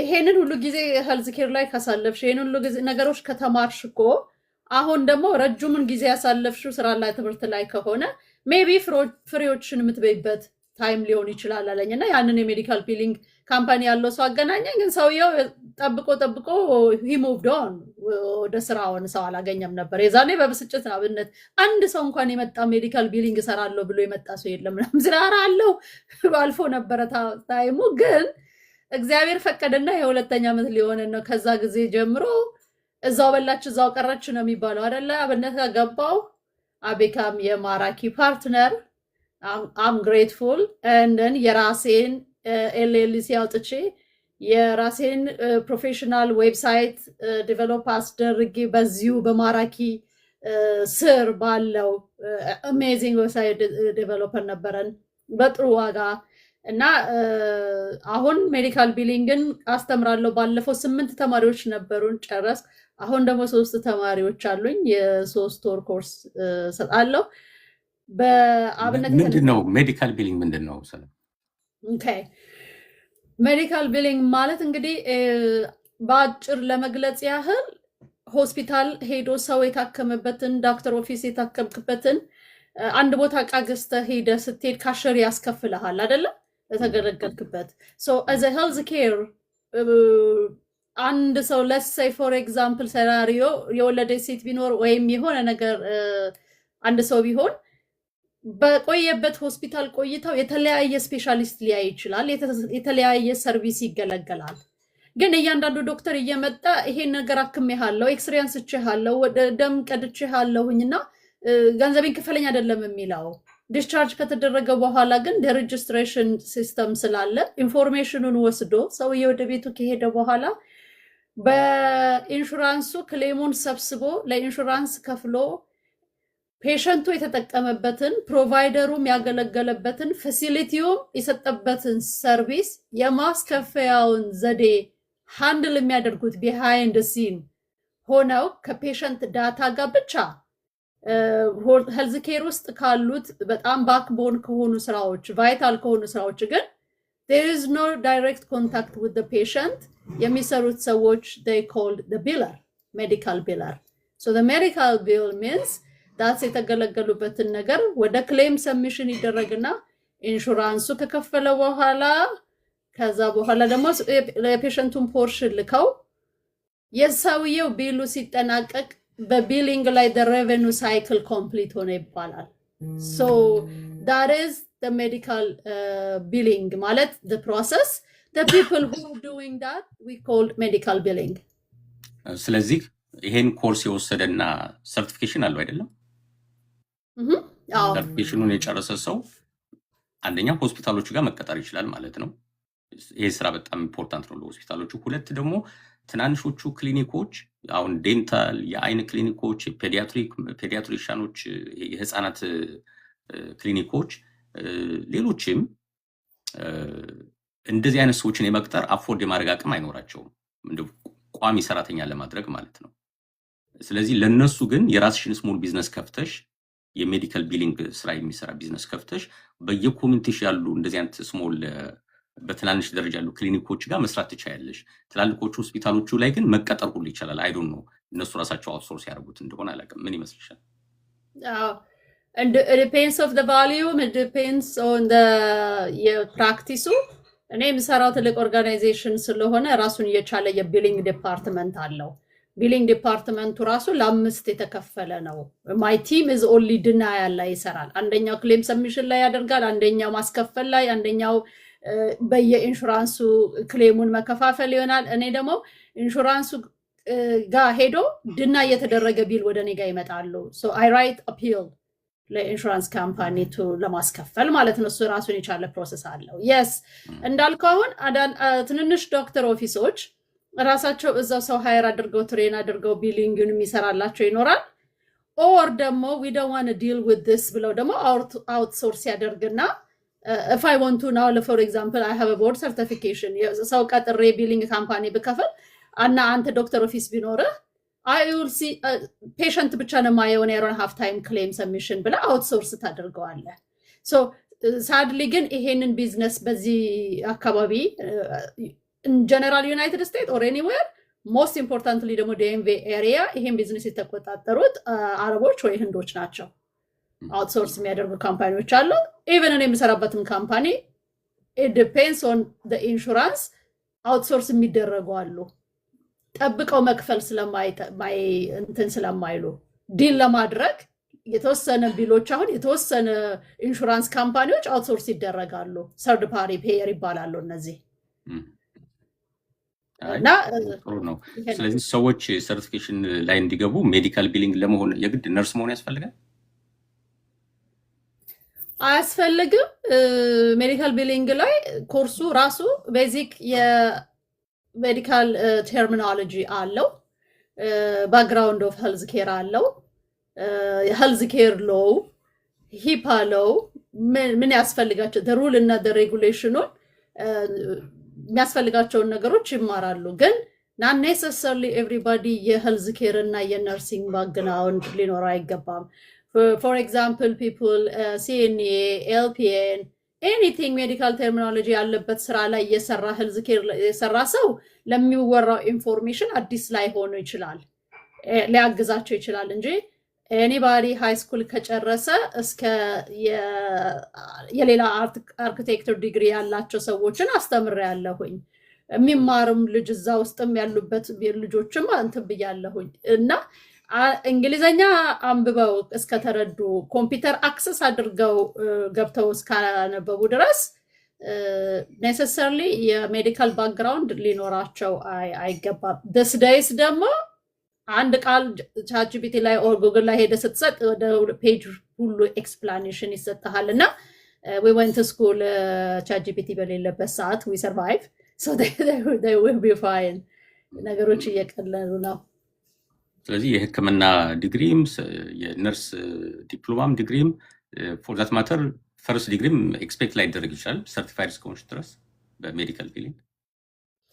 በሜዲካል ቢሊንግ ላይ ሰዎች ተቀጥረው መስራት ቢፈልጉ አዘ ቢጊነር ስለሆነ ሌላም ነገር እንኳን ለሳይ እሺ ዶክተር መሆን ከአንድ ነገር ላይ ቢጊነር ከተቀጠርክ ለዛ ስራ ላይ ና ኔሰሰርሊ መሆን አይጠበቅብህም። ግን ሰዎች የሆነ ነገር ይዤ ያለውኝ ግን ክሪር ሽፍት አደርጋለሁ። ለምሳሌ አንድ ነርስ አይ እኔ ፔሸንት ኤቭሪዴይ ማየት ፍሮንት ላይን ላይ መሆን ኤክስፖዝ መሆን ዳይሬክት ኮንታክት ስለማልፈልግ ከቤት ሆኜ እንድሰራ የሜዲካል ቢሊንግ ሰርቲፊኬሽን ልውሰድ ብትል ያላት ነገር ቫሊዩ አይቀንስም፣ አድ ይደረጋል። ቢኮዝ ኮርሱንም በጣም ቀሏት ልትወስድ ትችላለች። ቢኮዝ አናቶሚ ፊዚዮሎጂ የተማለ ሰው የሜዲካል ቢሊንግ ላይ ያሉ ሜዲካል ተርሚኖሎጂዎችን በተለይ ኮዲንጎችን በደንብ አድርገው ኢዚ ይሆንላቸዋል። ያላቸውም ነገር ቫይዱ ያደርግላቸዋል። አዘ ቢጊነርም ላይሆን ይችላል ሳላሪያቸው እንጂ አንድ ሰው ግን መጥቶ አይ ኒድ ምንም አይነት ባክግራውንድ ወይ ሌላ ነው ወይ አካውንታንት ነው የሆነ ነገር ነው ግን ሜዲካል ቢሊንግ ከሰርቲፊኬት ወስዳለሁ የ3 ወር ቢባል እንደሚቀጠርበት መስሪያ ቤት ያለው ነገር አብሮ ቢሄድም ባይሄድም ሰርቲፊኬቱን ይዞ አዘ ቢጊነር መቅጠር ይፈልጋል። ኢቨን ቱ ኤክስቴንት ሳም ፒፕል ራሱ እየተቀጥረህ መውሰድ የምትችለው ነገር ነው። ስቴፒንግ ስቶን ይሆናል ብዬ አስባለሁኝ። አንድ ቦታ ላይ እግር ለማስገባት ብዙ ጊዜ የምላቸው ሰዎች ሊያድጉበት ይችላሉ ፕሮፌሽናል ስራ ለማግኘት። እንግዲህ በአሜሪካ ስንመጣ ሁሌም በወርክ ነው የምንጀምረው። አነስተኛ ክፍያ በሚከፈልባቸው የስራ መስኮች እንሳተፋለን። በተለይ አሳይለም የሚጠይቁ ሰዎች አይ ቲንክ 6 ወር መቆየት ያለባቸው ይመስለኛል። ከዛ አሳይለምን ጠብቀው የመጀመሪያዋ ሶሻል ሴኩሪቲ ቁጥራቸው እስክትመጣ ድረስ የሚጠብቁት ጊዜ ያን ያህል ዝም ብለው መቀመጥ አይችሉም። የሆነ ገንዘብ መገኘት አለበት። ስለዚህ አነስተኛ ገንዘብ የሚገኝባቸው ተደብቀው የሚሰሩባቸው፣ አንዳንድ ቀጣሪዎችም ደግሞ አቢውዝ ያደርጋሉ። ያው ህጋዊ ዶክመንት እንደሌለው ስለሚያውቁ ትናንሽ ብር እየከፈሉ ያሰሯቸዋል። በእሷ እንጀምራታለን የአሜሪካን ላይፍ ችግር የለውም። ከዛ በኋላ ግን እንዴት አድርጌ ነው የማመልጠው? ስንት ሺህ 3,000 ነው 4,000 ማይል አቋርጠን መተን መሰላሉ ታች ላይ መቀመጥ የለብንም፣ ማደግ አለብን። እና አንደኛው የምናድገው ወደ ኬሪየር ለማደግ ነው። በኬሪየር በኩል በኬሪየር ስናድግ 2 አይነት አማራጭ ይጠበቀናል። አንደኛው ወደ ዲግሪ ፕሮግራም መግባት ነው። በቃ አሜሪካ ህይወቴ እንዲቀየር ምን አይነት ስራ ነው መስራት ያለብኝ፣ ጥሩ ደሞዝ የማገኘው ምን አይነት ስራ ብሰራ ነው ብለን እናጠናለን። በተለያየ መንገድ ማጥናት ይቻላል። አሁን እኛ በማራኪ ያስቀመጥናቸው ማራኪ ሶሉሽን ዳትኔት ላይ ቢገቡ ማራኪ ጃብስ ዳትካም አለ። መጀመሪያ ማራኪ ስኪል ዳትካም ነው ስልጠና የሚሰጥበት which is አንቺ ራሱ ድሮ ታሰለጠኝበት ነበር ሜዲካል ቢሊንግን። አሁን በራስሽ ዌብሳይት ነው የምታሰለጠኙ። ግን ከፈለጉ ማራኪ ስኪል ላይ ሲገቡ ያንቺን ማስታወቂያ ፍላይ ራይተው ሊንክ አድርገው ወደ አንቺ ዌብሳይት መሄድ ይችላሉ። ከዛ ግን ማራኪ ጃብስ ላይ ገብተው ጥሩ ደሞዝ የሚከፈለው ምን አይነት ስራ ብሰራ ነው፣ እያንዳንዱ ስራ ሪኳርመንቱ ምንድን ነው፣ ምን አይነት ኮርስ ነው መውሰድ ያለብኝ የሚለውን እዛ ጠንተው ወደ ትምህርት ቢገቡ ጥሩ ነው። ትምህርቱ 4 ዓመት ምናምን የሚወስድ ከሆነ ለአንዳንድ ግለሰቦች ትንሽ ሊከብዳቸው ይችላል። በተለይ ልጆች ያሏቸው ከሆነ ጊዜ ላይኖራቸው ይችላል። ፎር ዲፈረንት ሪዝን ብቻ መማሩ ላይፈልጉ ይችላሉ ሰዎች 4 ዓመት ሙሉ። የሁለተኛው አማራጫችን ወደ ኬሪየር ለመግባት ያለን አማራጭ በአጭር ጊዜ ውስጥ የሚጠናቀቁ ኮርሶች ውስጥ እንገባለን ማለት ነው። በተለምዶ ሁላችንም እንደ ጸበል የቀመስናት እንትናት ዴታቤዝን ያልቀመሰ የለም። እኔም ወስጃታለሁ። እኔ ብቻ ነኝ ያመለጥኳት በለኝ። ትምህርት ላይ ነበርኩኝ። እሱን ደግሞ ህንዶች ናቸው የተቆጣጠሩብን እና ኢምፕሎይመንቱ ላይ እነሱ ናቸው እንትን የሚሉት የሚጨክኑት። እና ያው በውሸት ነው ዩዥዋሊ እንደዚህ አይነት ኤክስፒሪየንስ አለኝ ነው የምትይው ያልሰራሽበትን 5 ዓመት። እና አንዳንድ ሰው ከእምነቱም አንጻር እኔ በቃ መዋሸት ስለማልችል ይቅርብኝ ይላል። ትምህርቱን ትምሩ ሁሉ ማለት ነው። እኔ ለመዋሸት እድሉንም አላገኘውም ብፈልግም። 2 ቦታ ኢንተርቪው አደረኩ። በአጋጣሚ ለሶስተኛው ቀን የመጀመሪያው ቀን ዜግነት ጠየቁ ይመስለኝ። ሁለተኛው ደግሞ ምንም ነገር ሁሉ አልጠየቁኝም። በ2 ሳምንት እኛ ድረስ መምጣት ትችላለህ ወይ አሉኝ። ኦሃዮ ኡታህ ምናምን ሩቅ ቦታ ነው። ያኔ ደግሞ የምችልበት ሁኔታ አልነበረም። በልጄ የሚመጣበት ጊዜ ስለነበር አልችልም ነበር እና በቃ ተውኩት። እና ሶስተኛውን ሌላ ኢንተርቪው ጠበቀኝ። ያኔ ኦልሬዲ ስራ እየሰራው ስለነበር ለኢንተርቪው ስዘጋጅ ስታርባክስ ፈዘዙ እኮ። አረ ታፕታፕ አድርጉ ፕሊዝ ፕሊዝ ፕሊዝ። 40 ሺህ እንኳን አልገባም። ታፕታፕ አድርጉ፣ ሼር አድርጉ። 400 ሰው እንኳን ይግባ እንደን 40 ሺህ ይግባ። ብዙዎቹ የተማሩ ሰዎች የሚጠይቁኝ ኢንተርቪው እኛ እናደርግላቸዋለን ይሉ ነበር ምናምን ነገር ነው፣ ግን አልተማርኩም። እኔ ረጅም ነበር የሄድኩት ትምህርት ቤት። ኦኬ። እና ለሶስተኛው ኢንተርቪው ስዘጋጅ ጠዋት ስታርባክስ ገባው። 10 ኦክሎክ አካባቢ ነው የገባሁት። 3-4 ቡና ሳልጠጣ አልቀርም። ያን ቀን ኮካ ምናምን ሁሉ እየቀላቀሉ ሳልጠጣ አልቀርም። ቀኑን ሙሉ እየተዘጋጀው ነበር። መሀል ላይ ለምሳ ወጣ ብያለሁ። እዛ የስፓኒክ ሬስቶራንት ነገር እና ብቻ ከኮምፒውተር ቀና ያልኩት ማታ ስታርባክሱ ሊዘጋ ሰራተኞቹ ወለሉን ሲያጸዱ ማለት ነው። ከ10 ኦክሎክ እስከ 10 ኦክሎክ ማለት ነው። ቴክኒካሊ መሀል ላይ ብቻ ትንሽ ጋፕ ነው ያገኘሁት። ምክንያቱም ለኢንተርቪው ስለሆነ ከመጀመሪያው ጀምሮ ያለውን ኮርስ ይሄ ስክሪፕት ራይቲንጉን ሁሉ ቴብሉን ሁሉ ቴብል እንትን መስራቱን እኮ ትረሻዋለሽ። በጣም የሚገርም ትምህርት ነው እና ሙሉን ስለሆነ ሪቫይዝ የማደርገው ለኢንተርቪው። በዛ ላይ ፕሮጀክት ሰርተን ነበር። ስለዚህ ፕሮጀክቱን እንደገና ማየት ነበረብኝ። ለጥያቄዎች የኢንተርቪው ኮሽኖችን መዘጋጀት ነበረብኝ። ልክ 10 ኦክሎክ 10 ፒኤም ሆኖ በቻይነኛ ውጣለኝ እያሉ ማለት ነው። እግሬ ስር እየመጡ መውለል ጀመሩ። እንዴ ከሁለት ነገር ነቃሁ ማለት ነው ባንዴ። የመጀመሪያው 12 ሰዓት ከሰራሁበት ስራ ነቃሁ። እንዴ ሰዓቱ ደረሰ እንዴ ብዬ። ሁለተኛ ከህልሜ ነቃሁ። የኔ ህልም እንደዛ መስራት አይደለም። ኮምፒውተር ላይ ቁጭ ብዬ 12 ሰዓት የመስራት ህልም የለኝም። አሜሪካም የመጣሁት ለሱ አይደለም። ለወደፊቱም እንደዚህ አይነት ኑሮ መኖር አልፈልግም። አንዳንድ ሰዎች አይቲ ላይ በጣም ጎበዝ የሆኑ ሰዎች አሉ፣ ኮምፈርት የሚሰጣቸው። እኔ ደግሞ ከሰው ጋር የሚያገናኝ ስራ ነው የምወደው። ኮሚኒኬሽን ነገር ያለው ስራ ወዳለው። ቁጭ ብዬ ኮምፒውተር ላይ 24 ሰዓት መስራት እሱ ችግር የለውም እኮ 3-4 ቡና ጠጥቼ መስራት እችላለሁ፣ ችግር የለውም። ግን እግዚአብሔር ለሱ ነው የፈጠረኝ ብዬ አላምንም። ቪዥኔም እሱ አይደለም። እኔ አስቀድሜ ሰርቼው ስለነበር ምን መሆን እንደምፈልግ የራሴ ፕላን ስለነበረኝ እኔ ይሄ ነገር በቃ ይቅርብኛል፣ ተውኩት። ኢንተርቪውም አልሄድኩም፣ ተውኩት በቃ። ስለዚህ ያወጣኋት ገንዘብ ከስር ያለው 3000 ምናምን ልትሆን ትችላለች። ጊዜ ወደ 6 ወር አባከኝበታለሁ። ተጎድቻለሁ በእርግጥ ግን and I think that was the right decision ለኔ። አሁን በገባሁበት ወደ ፋይናንስ ነው ወደ ቢዝነስ አቅጣጫ ሄድኩት። ለዛ ነው። ካልሆነ ይሄኔ የአይቲ 120 ሺህ ምናምን 150 ሺህ ደሞዝ ሊደርስ ይችል ይሆናል፣ አላውቅም። ግን ከጠዋት እስከ ማታ እሱን ምሰራ ሊሆን ይችላል። እሱን ሰርቶ የሚደሰቱ ሰዎች ካሉ እኮ ይቀጥላሉ፣ ቪዥናቸው እሱ ጋር ከሆነ። ለእኔ ግን አንፎርቹኔትሊ አልሆነም እና ተውኩት። ኢንተርቪውን በሚመለከት እንግዲህ ዴታቤዝ ውስጥ ለሚገባ ሰው 3 ወርና 6 ወር በቂ ነው። ግን አሁን ብዙ ሰው ተማሮ ትቶታል። ስራ ማግኘት ከባድ ሆኖ ማለት ነው። እንትኑም በዛ፣ በቃ ሳፕላዩ በዛ። ሁሉም ዴታቤዝ ተማረና 2015 16 ምናምን አካባቢ 14 እንደዛ ነበር። በቃ ሁሉም የሚመክረው ዴታቤዝ ተማሩ ነበር። ስለዚህ አሁን እሱ ከተያዘብን ወደ ሌላ አቅጣጫ መሄድ አለብን። በ3 ወርና በ6 ወር ውስጥ ተምረን ስራ የምናገኝበትን መንገድ መፈለግ አለብን ማለት ነው እንጂ ዝም ብለን ወርክ የምትባሏ ለገንዘብ ብቻ የምንሰራባትን ስራ ይዘን እድሜ ልካችን መቀጠል የለብን፣ ማምለጥ አለብን። እንዴት ነው የምናመልጠው? እያንዳንዱ ሰው የራሱን አሳይመንት ይወስዳል። እንግዲህ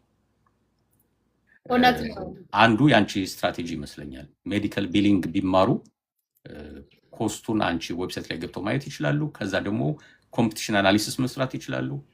ሜዲካል ቢሊንግ ከሜዲካል ቢሊንግ ውጭ ሌላ ምን አለ? በህክምናው ዓለም ሰዎች በአጭር ጊዜ ኮርስ ተምረው ሊሳካላቸው የሚችሉት ብዙ ሲኤንኤ አለ፣ ኤልፒኤን አለ፣ ፍሎፖቶሚ አለ። አስረጅ ምንድን ነው? ደም መውሰድ የ3 ወር ሲኤንኤ ማለት ሰርቲፋይድ ነርሲንግ አሲስታንት ነው። አንድ ጊዜ እንደውም በሄልዝ ኬር ላይ ያሉ ስራዎች ብዬ ወደ ሊስት ነገር ይዤ መጥቼ ነበረ። ወደፊት ማምጣት እችላለሁ። እውነት ነው። ዴንታል አሲስታንት፣ ሜዲካል አሲስታንት፣ ሰርጂካል አሲስታንት፣ ሰርጂካል እንትን መሆን ትችላለህ። ደግሞ ስቴሪላይዜሽን አሲስታንት፣ እነዚህ በጣም ብዙዎች አሉ። ወደ ሊስት አሉኝ። አንድ ቀን ፕሮግራም እንይዝና ለዚህ በሄልዝ ኬር ላይ ዊዛውት ጎይንግ ኮሌጅ 2 years እና 4 ዓመት ሳትሄዱ አጫጭር ኮርስ ወስደው ኢንትሪ ሌቭል የሆኑ ስራዎች የሚሰሩበት ወይም ትልቅ ኦርጋናይዜሽን እግራቸውን የሚያስገቡበትን ሊስት ይዤ እመጣለሁ። ግን ፎርና አሁን ሲኤንኤን፣ ሜዲካል አሲስታንት፣ አወዝ ዴንታል አሲስታንት ኢንፋክት ለረጅም ጊዜ ኮሌጅ ግራጁዌት እስከማደርግ ድረስ እነዚህ አይነት ሰዎች እንደው ቱ ኤክስተንት እኛ ሌላ ነገር ተምረው ዲግሪ ይዘው ዴንቲስት የመሆን ነርስ የመሆን ሰርጅን የመሆን እንትን ያላቸው ሰዎች ብዙ ሰዎች ትሬን አድርጌያለሁ። ድጋሚ መጥተው አዘ ዴንታል አሲስታንት በትንሽ ብር ይቀጠሩ ነበረ ቱ ሲ ወደ ሎክስ ላይክ ስራው ላይ ሲገቡ። አሁን አንተ ያመጣኸው ትልቅ ፖይንት ምንድነው? ያችን 12 ሰዓት ያንን ሁሉ ኮካና ቡና ጠጥተ ሪያላይዝ ያደረግከው ነገር ይሄን ስራ ባገኘው is going to be my life ብለህ ያንን ባትሞክረው ዶሮ አታውቀውም ነበረ። ሰዎች ብዙ ጊዜ ኦሪየንቴሽን ለምንድን ነው ጥቅሙ? ከላይፍ ስታይል ጋር ይሄዳሉ ወይ ከፐርሰናሊቲ ጋር ይሄዳሉ። ይሄ ስራ የተናደደ ሰው ይገጥመኛል፣ የታመመ ሰው ይገጥመኛል፣ ሰዎች የሞቱበት ሰው ይገጥመኛል፣ ከደም ጋር ኢንቮልቭ አደርጋለሁ። do I have that personality? አንዳንድ ሰው just to make living ይመጣሉ። አንዳንድ ሰው just ሜዲካል ስኩል ከሄድክ ብቻ ነው ተብሎላቸው ቤተሰብ የሚከፈልላቸው ሰዎች አሉ። those kind of people ሰው ቢሞትም አያዝኑም። ስላየሁም ነው እንደዚህ አይነት ዶክተሮች። ሶ ከፐርሰናሊቲ ጋር ይሄዳል። አሁን ምንድነው ሁልጊዜ ሰው ከፐርሰናሊቲ ጋር ፈልጎ ይስራ አይደለም። ሰርቫይቫል ጉዳይ አለ፣ ስራ የማግኘት ጉዳይ አለ። ግን ለሰው ልጅ ደም ማየት አልፈልግም፣ ከፔሸንት ጋር አልገናኝም፣ አምናት ላይ ኮንቨርሴት ማድረግ ከሰው ጋር አልወድም፣ ፐርሰናሊቲ አይደለም ለሚል ሰው ቢሃይንድ ዘ ሲን ሆኖ ስቲል ኢምፖርታንት ስራ መስራት ይችላል።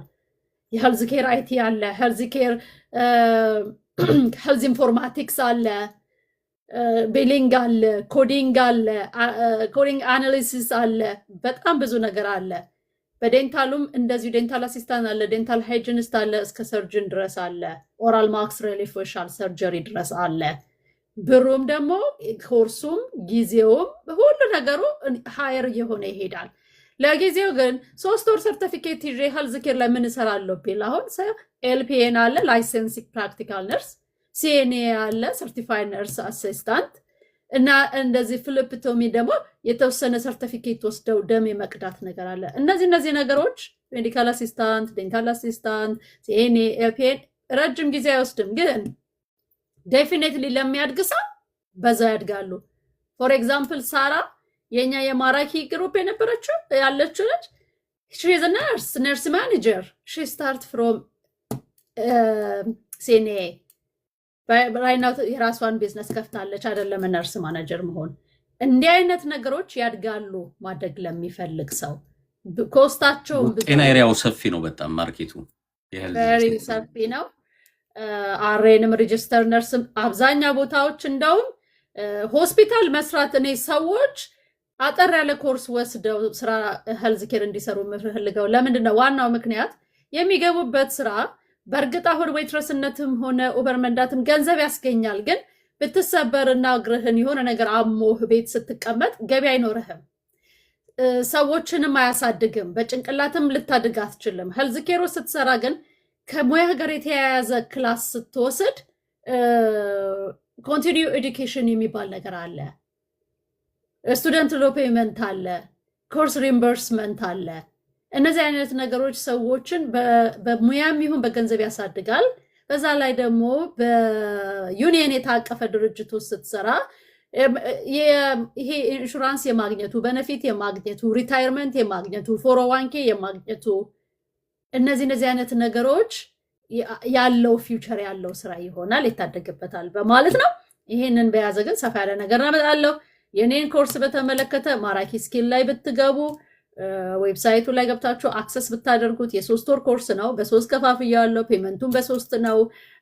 በ3 ወር ሰው እንዲከፍል ማንኛውም ሰው ስራ የሌለው ሰው እንኳን አፎርድ እንዲያደርገው ቬሪ አፎርደብል ነው። ግን ባዮ ላይ ሊንክ አለ፣ ገብታችሁ እዩት። 3 ወር ነው የሚፈጀው። ሰርቲፊኬቱ ደግሞ የራሱን ነው የኮርሱ ጋራ የመጣ ሰርቲፊኬት እንጂ እኔም የተፈተንኩበት ቦታ ሄዳችሁ የቦርድ ሰርቲፋይ መሆን እፈልጋለሁ ስትሉ you can go ሁልጊዜ እኔ ፍሪ ኦሪንቴሽን እሰጣለሁኝ። ኦፕሽን ሰጥቼ ሊንክ ሰጥቼ ሌላ ቦታ ላይም እንዲ አደርጋለሁ። ዋጋን በተመለከተና ፍሪ ኦሪንቴሽን ግን ስልክ አለ ባዮ ላይ ኮንታክት አድርጎኝ። ከዚህ በረው ሰዓት ያለውን ደግሞ ከአቶ አብነት ጋር በማራኪ ላይ ምን እንሰራለን እና በሄልዝ ኢንሹራንስ ላይ ጥያቄ ብዙ አላችሁ ሰዎች 2-3 አይቻለሁ። በእነሱ ላይ እንሄዳለን። አብነት በሄልዝ ኬር ላይ ሌላ የምትጠይቀኝ ነገር ከሌለ ወደ አንተ ችግር የለውም። በዛውም እንትኑን አጀንዳውን እንቀይረዋለን። ዛሬ እንግዲህ ውይይታችን የጀመርነው አሜሪካ መጥተው ከተሳካላቸው ኢትዮጵያውያን ውስጥ ቁጥር 1 የሆነው ኢዮብ ማሞካቻ ከአንድ ጋዝ ስቴሽን መጀመሪያ ከጋዝ ስቴሽን ሰራተኝነት ተነስቶ ጋዝ ስቴሽን ኦን አድርጎ 2011 ላይ አሜሪካ ክራይሲስ በገባችበት ጊዜ 240 ጋዝ ስቴሽኖችን ባንዴ ገዝቶ በአጠቃላይ $788 ሚሊዮን ዓመታዊ ኢንካም አለው ቢዝነሱ። ካምፓኒው ራሱ ወደ $800 ሚሊዮን ቫልዩ አለው። ከዛ በተጨማሪ ደግሞ የዋሽንግተን ዲሲን 40% የሚሆን ጋዝ ስቴሽን ተቆጣጥሮታል። ትልቅ ስፖርት ክለብ የዋሽንግተን ዲሲን ስፖርት ክለብ ውስጥ ትልቅ ድርሻ አለው። ሌክዠሪ ሪል ስቴት አፓርትመንቶችን እየሰራ ነው። ትልቁ ዘ ቪው አት ታይሰን ኮርነር የሚባለው ኮንስትራክሽኑ መጀመሩን እርግጠኛ አይደለሁም፣ ግን ዲዛይኑ አለ እዛ ላይ አይ ቲንክ ተሰቅሏል ይመስለኛል። በኖርዝ አሜሪካ ወይም ይሄ ኖርዝ ቨርጂኒያ በተለይ ደግሞ ዲኤምቪ አካባቢ ረጅሙ ፎቅ ነው የሚባለው። ደግሞ ታይሰን ኮርነር ሃይ ክላስ የሆነ ሰፈር ነው አካባቢ ነው። ከዛ ውጭ ደግሞ የዲሲ ዩናይትድ ክለብ ኮኦነር ነው። ኮኦነር ማለት በቃ ግማሽ ባለቤት ማለት ነው። ዝም ብሎ ሼር ሆልደር አይደለም። ስቶክ ላይ በሚሸጥ ካምፓኒ ስቶኩን በሚሸጥ ካምፓኒ የአንድ ሺህ ብርም ስቶክ የገዛ ሰው ኦነር ነኝ ማለት ይችላል ለጉራህል። ይሄ ሰው ግን የዚህ የክለቡ ኮኦነር ነው። እንዲያውም ለሰይፉ ፋንታውን ኢንተርቪው ሲያደርግ የኢትዮጵያ የጊዮርጊስና የቡና ቡድን አባላት እዚህ መጥተው ኳስ ተጫውተው ነበርና ምን ያህል አወጣህ እያሉ ነበር። እንዴ የራሴ ቡድን እኮ ነው፣ የራሴ ሜዳ ነው፣ ለምንድን ነው የማወጣው? ከቤቴ ጓሮ ሰው ኳስ ቢጫወት ስንት አወጣ ተብዬ አልጠየቅም አይነት ነው እኮ። በራሴ ጓሮ ምን ትጠይቀኛለህ ነው። እንዲያውም የራሱን እዛ እንግዲህ ትላልቅ የሚባሉ አሰልጣኞችን ኢትዮጵያ ሄዶ እግር ኳስ ተጫዋች መልመላቸው አምጡልኝ የሚላቸው ነው። ለዛ ደረጃ ለመድረስ ታድሏል። ይሄን የታደለው ግን ዝም ብሎ $ቢሊዮን ምናምን ዘንቦለት አይደለም። ከጋዝ ስቴሽን ስራ ነው የጀመረው። ከዛ አንድ ጋዝ ስቴሽን ገዛ። እሱ ላይ አይደለም ያቆመው። ጋዝ ስቴሽኑን አጠናት። ምንድነው ይሄ ቢዝነስ? ስቴሽኑ ላይ ምንም ገቢ የላትም። አንድ ሰው መኪናው ሙሉ ሞልቶ ምናልባት $1 ምናምን ቢያገኙ ይሆናል። በሳንቲም ነው የምትቆጠረው ገንዘቧ። ያ ሁሉ $ቢሊዮን ማጋ ነው የሚገባው ብሎ ሳይው ሪቴል ላይ አይደለም፣ ሆልሴሉ ዲስትሪቢዩሽን ኔትወርክ ላይ ነው ገንዘቡ ያለው። ስለዚህ እነሱን በሙሉ ተቆጣጠራቸው። አሁን የራሱ ነዳጅ ማከማቻ አለው፣ ራሱ ሆልሴለር አለው። ከራሱ አልፎ ለሌሎቹ ጋዝ ያድላል። ትልቁ ነገር ደግሞ የሚጫወተው ካፒታሉን ገንዘቡን ማገላበጥ ማለት ነው። ይሄ የካፒታል ሪሳይክሊንግ ይባላል። የካፒታል ሪሳይክሊንግ ጨዋታ የሚጫወተው ምን ያደርጋል? አንድ ጋዝ ስቴሽን ሲገዛ ራሱ ይገዛውና ሌላ ካምፓኒ ያለው ለዛ ካምፓኒ ይሸጠዋል። ስለዚህ ያ የገዛው የሱ ካምፓኒ ገንዘቡን ወደ ያስመለሰ ማለት ነው። ያኛው ካምፓኒ ደግሞ መልሶ ለሱ ያከራየዋል፣ ሊዝ ያደርግለታል። መልሶ በሊዝ ይጫወታል፣ የሊዝ አድቫንቴጅ ያገኛል ማለት ነው። ገንዘቡን ነው የምናገላብጠው።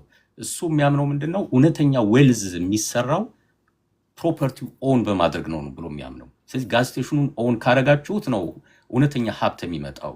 ሌላ አሁን አንቺ ያለሽበት ስልጠና እኔ ያለሁበት በሱ ስትራቴጂ ዌልዝ አያመጣም ማለት ከመቀጠር ይሻላል። የራሳችን ስራ እየሰራን ነፃነት አለን፣ የምንፈልገውን ህልማችን እንወጣለን። ግን ዌልዝ ለማምጣት ኦን ማድረግ አለብን ፕሮፐርቲውን ብሎ ነው የሚያምነው። ለዛ ነው ጋዝ ስቴሽኑ የሚገዛው። ጋዝ ስቴሽኖችን በሙሉ ስታዋቸው አንደኛ መንገድ ዳር ላይ ናቸው ያሉት። አንዳንዶቹ እዛ ቦታ ላይ ያ ቦታ ሊገኝ የማይችል ቦታ ነው፣ አሁን ባለው ማርኬት ማለት ነው። በደህናው ጊዜ የተያዙ ለጋዝ ተብሎ የተፈቀዱ ቦታዎች በእያንዳንዱ ከተማ ያሉት። ስለዚህ ያን ጋዝ ስቴሽን ራሱ አፍርሶ ፎቅ ቢሰራበት ትልቅ ቫሉ የሚያገኝ መሬቱ ብቻውን ማለት ነው። ጋዙ ይቀር፣ መሬቱ ብቻውን ራሱ ትልቅ ቫሉ ያለው ለሱ ነው የሚፈለገው። ማስታውሰው ሲርስን ያከሰረው ሰውዬ ሲርስ እንግዲህ ከአማዞን በፊት ቁጥር 1 የነበረው ካምፓኒ አሜሪካ ውስጥ ሲርስ ነው። አማዞን መጣና ትንሽ አንገዳግደው። ከዛ አንድ አሴት ማኔጅመንት ላይ የሚሰራ ግለሰብ ወጣት ነው፣ ሲርስን ገዛው። ገዝቶ ውስጡን ሲያየው ከሲርስ ትርፍ ይልቅ ሲርስ ያረፈበት መሬት ይበልጣል ዋጋው። በየከተማው ትላልቅ ሞሎች አሉት ሲርስ የሌለው ብራንድ የለም። ዲስከቨር ካርድ እኮ የሲርስ ነው የነበረው፣ መጀመሪያ ያመጣው ሲርስ ነው። ፍሪጆች አሉ በራሱ ስም፣ የኮንስትራክሽን ማኔጅ ማሽኖች፣ መዶሻ ምናምን፣ ጫማ፣ የኮንስትራክሽን ጫማ ሁሉ ሲርስ ብራንድ አለው ራሱ። ሲያየው ከሁሉ በላይ የሚያምረው ግን መሬቱ ነው። ሰፋፊ መሬት በየከተማው አለው፣ በመላው አሜሪካና ካናዳ ማለት ነው። ኬማርት ደግሞ ከካናዳ አለች፣ ከሲርስ ጋር ተዋህደው ነበር። ስለዚህ ምን ይሻለኛል አለ። በቃ ዌልዝ ከፈለኩ መሬቱን መሸጥ አለብኝ አለ። ስለዚህ ካምፓኒውን ባንክራፕሲ ውስጥ ማስገባት ነበረበት። አከሰረው፣ በዛም በዚህም ብሎ አከሰረው። መቼም ስማርት ነው ሰውዬው። ሆን ብሎ አከሰረው። ከዛ ባንክራፕሲ ዲክሌር አደረገ። መሬቱን ቸበቸበው፣ ሸጠው። በሊዝ የወሰዳቸው መሬቶች አሁን ድረስ አሉ፣ አንዳንዶቹ ዝም ብለው እንደታጠሩ ማለት ነው። ራሱ ኦን የሚያደርጋቸው ካምፓኒውን ኦን የሚያደርጋቸው ግን ሸጠው። የሎጂስቲክስ እና ትራንስፖርቴሽኑን ለካስኮ $1 ቢሊዮን ሸጠለት። መኪኖቹን ያው ዴሊቨሪ የሚደረግበት መኪናና ሲስተሙን ይሄ የኮምፒውተር ሲስተሙን የዲስፓች ሲስተሙን ወይም ዴሊቨሪ ሲስተሙን ከዌርሃውስ ተነስቶ በየደንበኛው የሚያከፋፍለውን ማለት ነው። ሰው ይሄ እንግዲህ ትልቅ ሰው ነው፣ የአሴት ማኔጅመንት ሰው ነው። በቃ ሀብት ያለው መሬት ላይ ነው ብሎ ነው የተነሳው። ወይም ሲርስ ላይ ያለው ሀብት ዋናው መሬቱ ነው ብሎ ነው ያሰበው። ህንፃዎቹ ያው አሮጌ ናቸው። ለምሳሌ እዚህ ላንድማርክ ላይ ያለው ሲርስ ፈርሷል። አሁን ሆስፒታል እየተሰራበት ነው። የሲርስ መሬት ነው የነበረው። ህንፃውም አርጅቶ ነበር። በቃ ሸጠው። ስለዚህ የኢዮብ ማሞካቻ አንዱ ፍልስፍና ምንድን ነው? እውነተኛ ዌልዝ የሚመጣው አሴት ኦን በማድረግ ነው ብሎ ያምናል። ለዛ ነው የሚገዛቸው። ዝም ብሎ በመከራየት አይደለም፣ ሊዝ በማድረግ አይደለም። ስለሚገዛቸው እዛ ጋዝ ስቴሽን የሚገቡ ሰዎች ሊዝ አድርገው ነው የሚገቡለት ማለት ነው። ስለዚህ ይከፍሉታል፣ የሊዝ ዋጋ ይከፍሉታል። የቢዝነሱ ባለቤት እሱ ነው፣ እነሱ አይደሉም። እኔ ብድር በምሰራበት ጊዜ ጋዝ ስቴሽን ላላቸው ሰዎች ብድር መስጠት በጣም ነበር የምንቸገረው። ምክንያቱም የቢዝነሱ ባለቤቶች አይደሉም እነሱ። የጋዝ ስቴሽኑ የዋናው የኢዮብ ካምፓኒ ነው ዋናው ባለቤቱ እና ቢዝነሱን መሬቱን እና እዛ ያለውን ጋዝ ማደያውን እኮ በመያዣነት ይዘን ብድር መስጠት አንችልም፣ የእነሱ ስላልሆነ። እዛ ያሉት ሰዎች አይደሉም። ከስራው ቢወጡ መሬቱን መሸጥ አንችልም፣ ጋዝ ስቴሽኑን መሸጥ አንችልም። እዛ ተከራይቶ ሊዝ ያደረገው ሰው ኦን ስለማያደርገው ማለት ነው። እና የእሱ ሎጂክ ወደ ትንሽ ወደ ኦነርሽፕ ይወስደዋል። ኦነርሽፕ ደግሞ በደንብ ገንዘብ ማገላበጥ ይፈልጋል።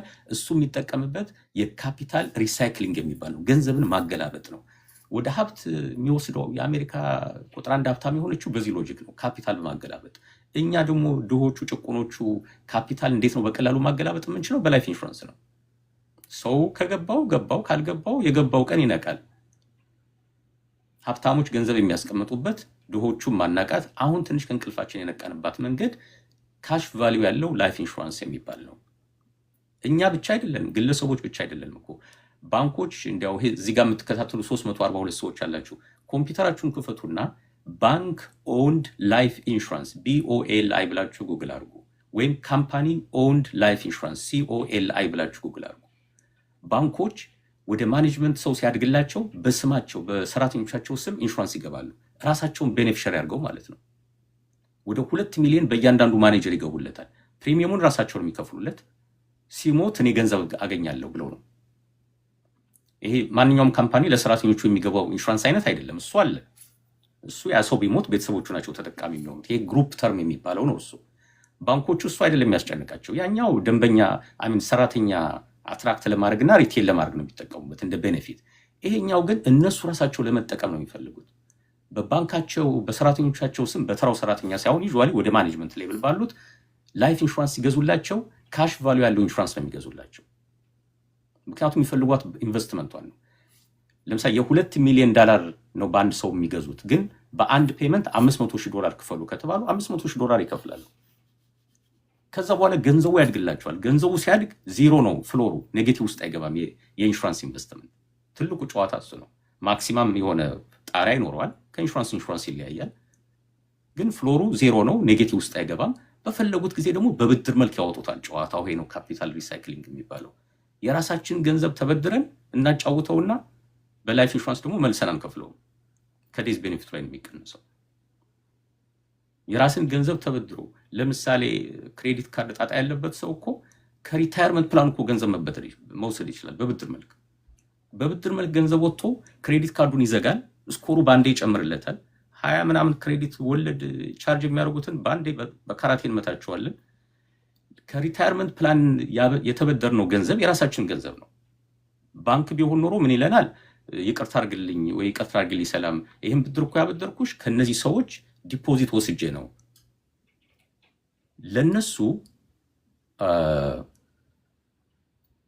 ለነሱ ለዚህ ዲፖዚት ላደረጉኝ ሰዎች ወለድ ስለምሰጣቸው አንቺን ወለድ ቻርጅ አድርግሻለሁ።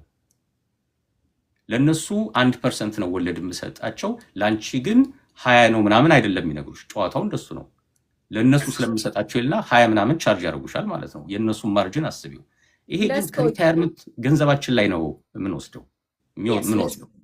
Let's pause 3 minutes ውሃ እንድትጠጣ and then 60,000 እናስገባው። ከዚህ በኋላ ያለውን ጊዜያችንን በላይፍ ኢንሹራንስ ላይ ስለሆነ ጥያቄ ከታች የነበራችሁ በሙሉ ባይ ዘ ዌይ ላይፍ ኢንሹራንስን በተመለከተ ከአብነት ጋር ተገናኝቶ ለመናገር ፍሪ የሆነ ኦሪንቴሽን ነው ኮንሰልቴሽን ነው የምታገኙት። አንድ ሰው በጥቼ ላይፍ ኢንሹራንስ ምን አይነት ላደርግ አሁን ታች ተጠይቆ የነበረውን 70 ዓመት የሞላው ሰው በሪታየርመንት ላይ ያለ ምን አይነት የላይፍ ኢንሹራንስ ነው ምናምን እንዴት ብሎ ይጠቀመዋል በነፊቱን የምትሉት አብነት ባዮ ላይ ብትሄዱ ስልክ ቁጥሮች አሉ።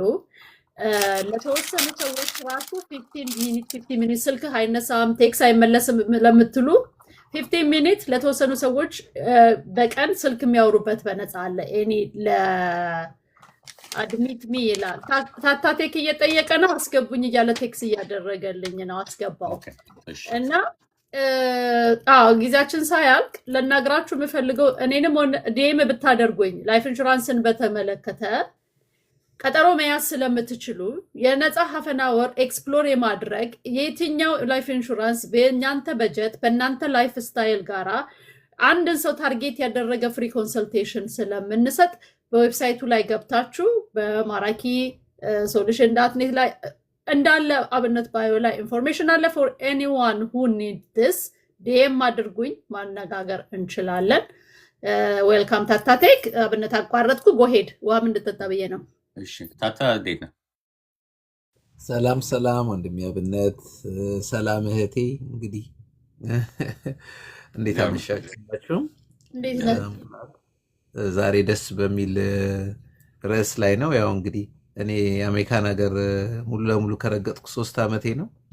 ግን አሜሪካንን በረገጥኩ በአንድ ሳምንቴ በሙሉ ቤተሰቤንም ፕሮቴክት አድርጌያለሁ። ቢኮዝ ፍራቻ ሳይሆን that's a major step to take ከኖርኩበት ውጭ ሀገር መኖራችንን ሳይሆን ፋይናንሻል ሊትረሲ ላይ ያስተማረን የለም፣ ፕሮቴክሽን የለንም እና በዛ ነገር ላይ የነበረኝን አይዲያ አሜሪካን ሀገር ስገባ አንድ መጠንቀቅ የነበረብኝ ብዬ አስቤ በደንብ ከጀርባ ደግሞ ከታተል ስለነበረ እንደዚሁ በኢንሹራንስ እና በላይፍ ሊቪንግ ቤኔፊትንም ጨምሮ ኖርማሊ ላይፍ ኢንሹራንስ ሲባል ሰው ወይም ኢንሹራንስን ሲያስበው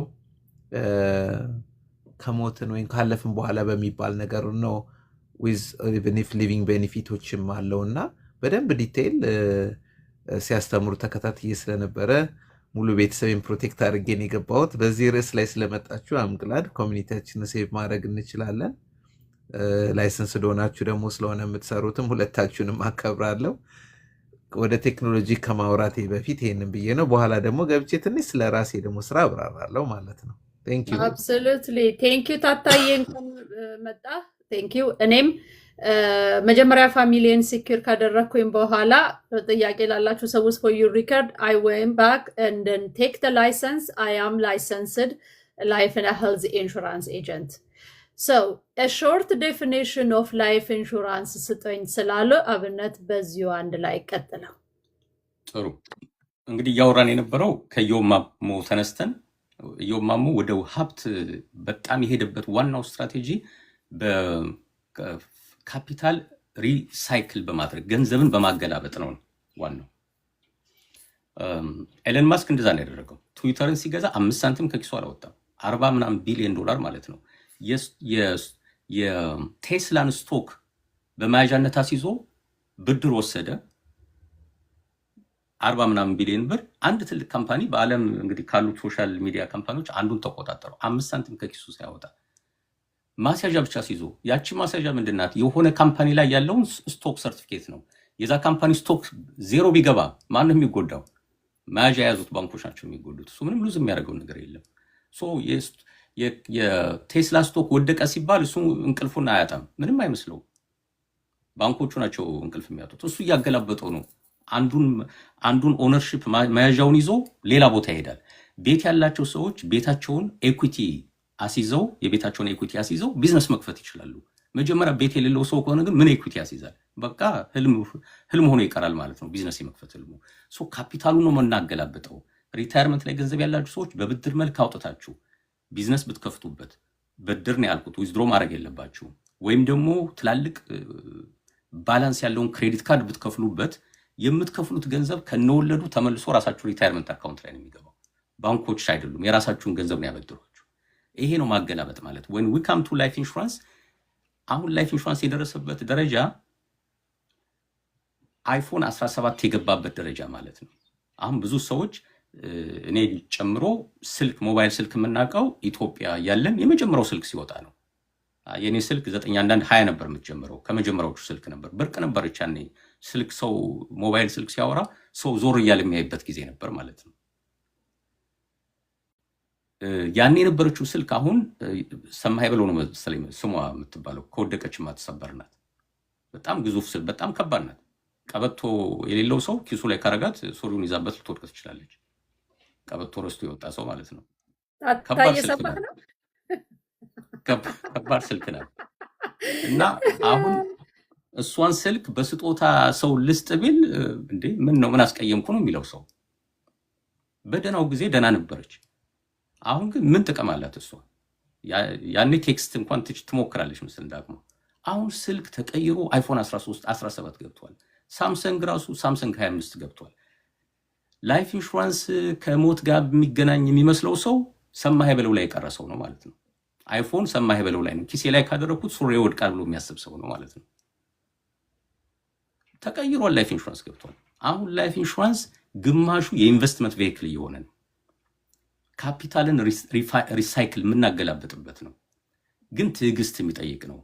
ዛሬ ገንዘብ ላይፍ ኢንሹራንስ ላይ ያስቀምጠን በሚቀጥለው ወር በሶስተኛው ወር 10 ብቅ እያለን ስንት ደረሰ የምንል ከሆነ አልገባንም። በቃ እዛ ሜዳ ላይ ባንገባ ይሻላል መጀመሪያው።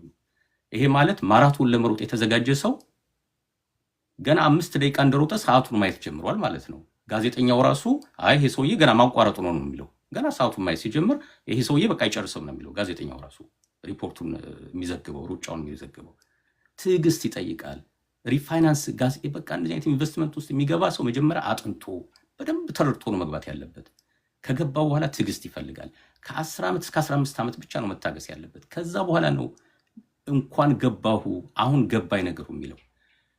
ሂሳቡን ለመስራት ከፈልጋችሁ ቀጥሮ ማየት ትችላላችሁ። የ30 ደቂቃ ነፃ ቀጥሮ ለማሳየት ከፈልጋችሁ። ሶ ምንድነው የሚደረገው? ላይፍ ኢንሹራንስ ቤዚካሊ 4 ጥቅሞች ናቸው ያሉት። የመጀመሪያው እኔ በሞት መቀበሪያዬን ከየት አመጣለሁ ነው። ያው እዚህ አካባቢ ብዙ ሰው በጎፈንድሚ ነው የሚቀበረው። በጎፈንድሚ ላለመቀበር ቤተሰቦቻችን የኛን ፒክቸር በሶሻል ሚዲያ ላለማዞር ማነስ ይሰጠናል። አሁን ደግሞ ቲፎዞ ከሌለን ማን ይሰጠናል? እኔ እንዲያውም አንዳንዴ ሰውን ይከፋው ይሆናል እንጂ እንዲያው እንደምንም ብላችሁ አንድ አርቲስት ተዋውቁ በህይወታችሁ ነው የምለው። እንደው ስትሞቱ ጎፈንድሚ እንኳን የሚለምንላችሁ። አርቲስቱ እያለቀሰ ሲለምን ሰው ጎፈንድሚ ይሰጣል። አያውቃችሁም እናንተን እኮ። ለአርቲስቱ እምባሲል ይሰጣችኋል። ለእናንተ የሚለምንላችሁ ሰው ከሌለ በቃ ቤተሰብ ይንከራተታል። በየቤተ ክርስቲያኑ በየሱቁ ሳጥን እያስቀመጡ ይለምናሉ። ይሄ መዋረድ ነው። ተበድረውም ሊቀብሩን ይችላሉ። አሁን ወደ ኢትዮጵያ አስክሬን እንደው ደግሞ ሟች እኮ አንዳንዴ ባለቀ ሰዓት ላይ እንደው ደብረ ሊባኖስ ካልቀበራችሁ ሊል ይችላል። 30 ሺህ ብር አስቀምጧል። መጀመሪያ ወደ ኢትዮጵያ የሚጓጓዙበትን ገንዘብ ማስቀመጥ አለበት። ካልሆነ ቤተሰብ ምንድን ነው የሚያደርገው? የሰውየውን የሟቹን እንትን ለመሸፈን ብድር ውስጥ ሊገቡ ነው ማለት ነው። 25 ሺህ ብር ብድር በ20 ምናምን % ይወስዳሉ። ችግር የለውም መቼም ወለ ቤተሰብ እያለ ሜዳ ላይ አንወድቅም መቼም። የ25 ሺህ ብድር በ20% አካባቢ አሁን ያለው አቨሬጅ ከ20 እስከ 24 ስለሆነ በስንት ዓመት ነው ከፍለው የሚጨርሱት ቤተሰቦቻችን? ዓመታት፣ ያውም ከጨረሱት። የትዳር አጋሮቻችን ልጆቻቸውን ያሳድጉ ወይስ የኛን መቀበሪያ ክሬዲት ካርድ ክፈሉ? የመጀመሪያው ላይፍ ኢንሹራንስ ይሄን ነው የሚሸፍነው፣ መቀበሪያችን ይሸፍንልናል። አይ እኔ የራሱ ጉዳይ ቢፈልጉ ይጣሉኝ አሞራ ይብላኝ የሚል ሰው ምንም ችግር የለውም፣ ምንም ችግር የለውም። ጆፌ አሞራ የሚባሉት አስክሬን የሚወስዱ አሞሮች እኮ አንድ ሰው ሞቶ ሲወድቅ ሰው ሳይሆን እንደው በግ ምንም በሬም ሲወድቅ እኮ በደቂቃዎች ነው የሚከቡት እኮ ጆፌ አሞራዎች። ችግር የለውም። እኔ ትምልቅ ቀብር የሚል ሰው ጆፌ አሞራ አለለት ያገኘዋል። ካልሆነ ቤተሰብ በዛም በዚህም ብሎ ይቀብረዋል። ችግር የለውም። ግን እድሜ ልካቸውን የሚሰቃይ ሰው መጀመሪያ ላይፍ ኢንሹራንስ ይሄን ነው የሚሸፍንልን፣ መቀበሪያችንን ይሸፍንልናል። ሁለተኛ ይሄ ደግሞ ራሱን ብቻ የሚያስብ ሰው ከሆነ ነው። እኔ ከተቀበርኩ ልጆች የራሳቸው ጉዳይ የሚል ሰው ከሆነ ነው። በጣም ሰልፊሽ ነው። ግን አትሊስት ቤተሰቦችን ለራሱ ቀብር ከሚያንከራትታቸው አትሊስት ታድጓቸዋል። ጥሩ ነው አንድ ስቴፕ። ግን አንድ ስቴፕ ደግሞ ጨምሮ ልጆቼ ዩኒቨርሲቲ እስኪጨርሱ ድረስ ገንዘብ እንዳይቸግራቸው፣ የትዳር አጋሬ ትዳር ካለውም ለምሳሌ ብቻዋን ልጅ እንዳታሳድግ ወይ እሷ ከሆነች ብቻውን ባለቤቴ ልጅ እንዳያሳድግ፣ ምክንያቱም በዚህ ሀገር በአሜሪካ ልጅ ማሳደግ በጣም ከባድ ነው። አንድ ልጅ አሳድጎ ዩኒቨርሲቲ ለማስጨረስ ወደ $300,000 ወጪ ያወጣል። የዲፓርትመንት ኦፍ ሌበር ያወጡት ሪፖርት ማለት ነው።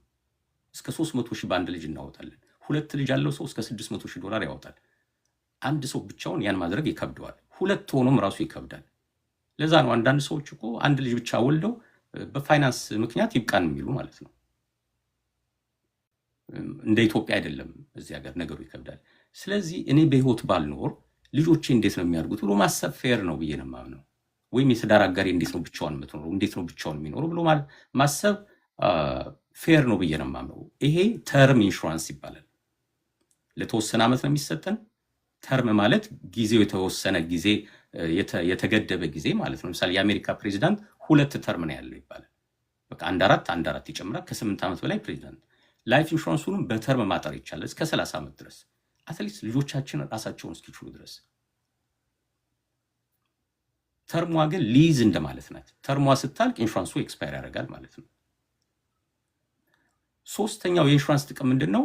አይ ይሄ በጣም ጥሩ ሀሳብ ነው። አንደኛ እኔ ብሞት መቀበሪያ ያለኝ፣ ሁለተኛ እኔ ብሞት ልጆቼ አይንከራተቱም፣ የቤት ኪራይ ሞርጌጅ ችግር የለባቸው፣ ሞርጌጁ ይሸፈንላቸዋል፣ ፎርክሎዥር አይገቡም፣ አይቸገሩም። እኔ ስራሴ በህይወት እያለው መጠቀም እችላለሁ ለሚል ሰው አሁን ሞባይል የሰማህ በለው የምትባለው ሞባይል ላይ ያለው ሰው እንደዚህ ማሰብ አይችልም ማለት ነው። አሁን ተቀይሯል ኢንሹራንሱ። በህይወት እያለን መጠቀም እንችላለን። ተርሚናል ኢልነስ ቢያጋጥመን እስከ እንግዲህ ከካምፓኒ ይለያያል። አጣርሶ ነው ሰው መግባት ያለበት። እኛ የምንሰራው ካምፓኒ እስከ 90% በህይወት እያለን ገንዘብ ማውጣት እንችላለን። የ1 ሚሊዮን ኢንሹራንስ የገባ ሰው 900,000 በህይወት እያለ ማውጣት ይችላል። ተርሚናል ኢልነስ ማለት እንዲያው ካንሰር ነገር አለብህ 1 ዓመት ነው የቀረህ ቢባል በዶክተሮች ኢንሹራንሱ ይሰጠዋል እስከ ማለት ነው። ከፈለገ 50%ቱን ብቻ ማውጣት ትችላለች። ቀሪው ለቤተሰቦች ይቀር ብላ ማለት ነው። የእኛ ደንበኞች አሉ እንደዛ በህይወት እያሉ ገንዘባቸውን አክሰስ ያደርጉ ማለት ነው። ያ ኢንሹራንስ ባይኖራቸው ኖሮስ ያቺ የመጨረሻውን ዓመት እንዴት ነበር የሚያሳልፏት? ስራ የላቸውም።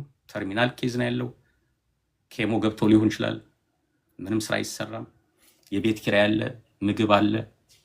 አፓርትመንቱ መቼም ኬሞ ላይ ስለሆናችሁ ኪራይ አልቀበልም አይላቸውም። ሞርጌጅ ካምፓኒው ኬሞ ላይ ስለሆናችሁ ሞርጌጅ አልቀበልም አይላቸውም። ተርስትሩ አብነት አንድ ነገር እሷ ላይ መጨመር የምፈልገው ለአንተም ብሬክ ልስጥህ ብዬ ነው።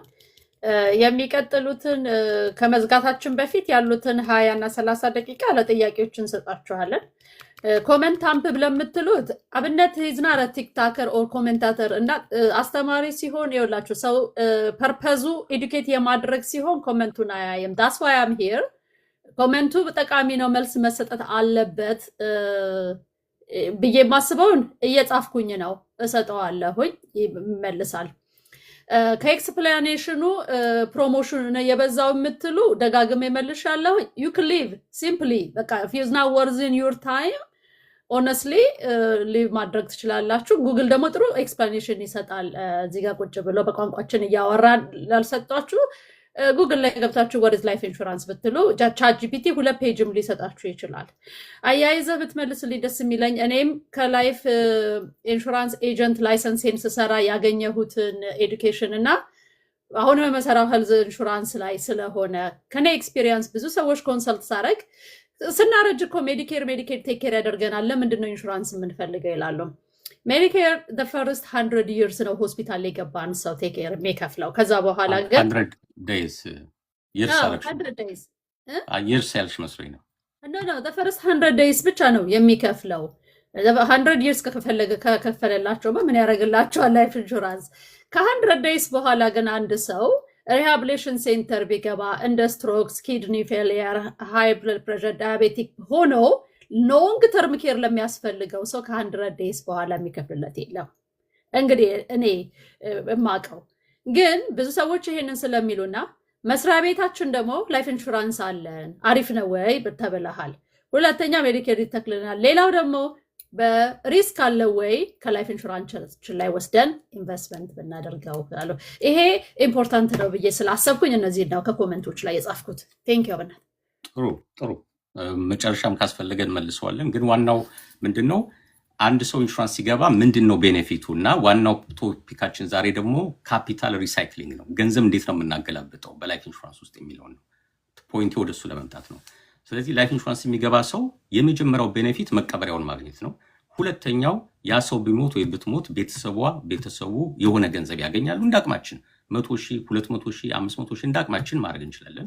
ሶስተኛው በህይወት እያለን ራሳችን መጠቀም እንችላለን። አንደኛው ተርሚናል ኢልነስ ያለበት ሰው፣ ሁለተኛው ኪድኒ ዳያሊሲስ ሀርት አታክ የያዘው፣ ግማሽ ሰውነቱ ስትሮክ ውስጥ ቢገባ ከዛ በኋላ ስራ መስራትም እኮ አይቻልም። ከባድ እኮ ነው። በደህናው ጊዜ ላይፍ ኢንሹራንስ የገባ ሰው ያኔ ከገንዘቡ መውጣት ይችላል።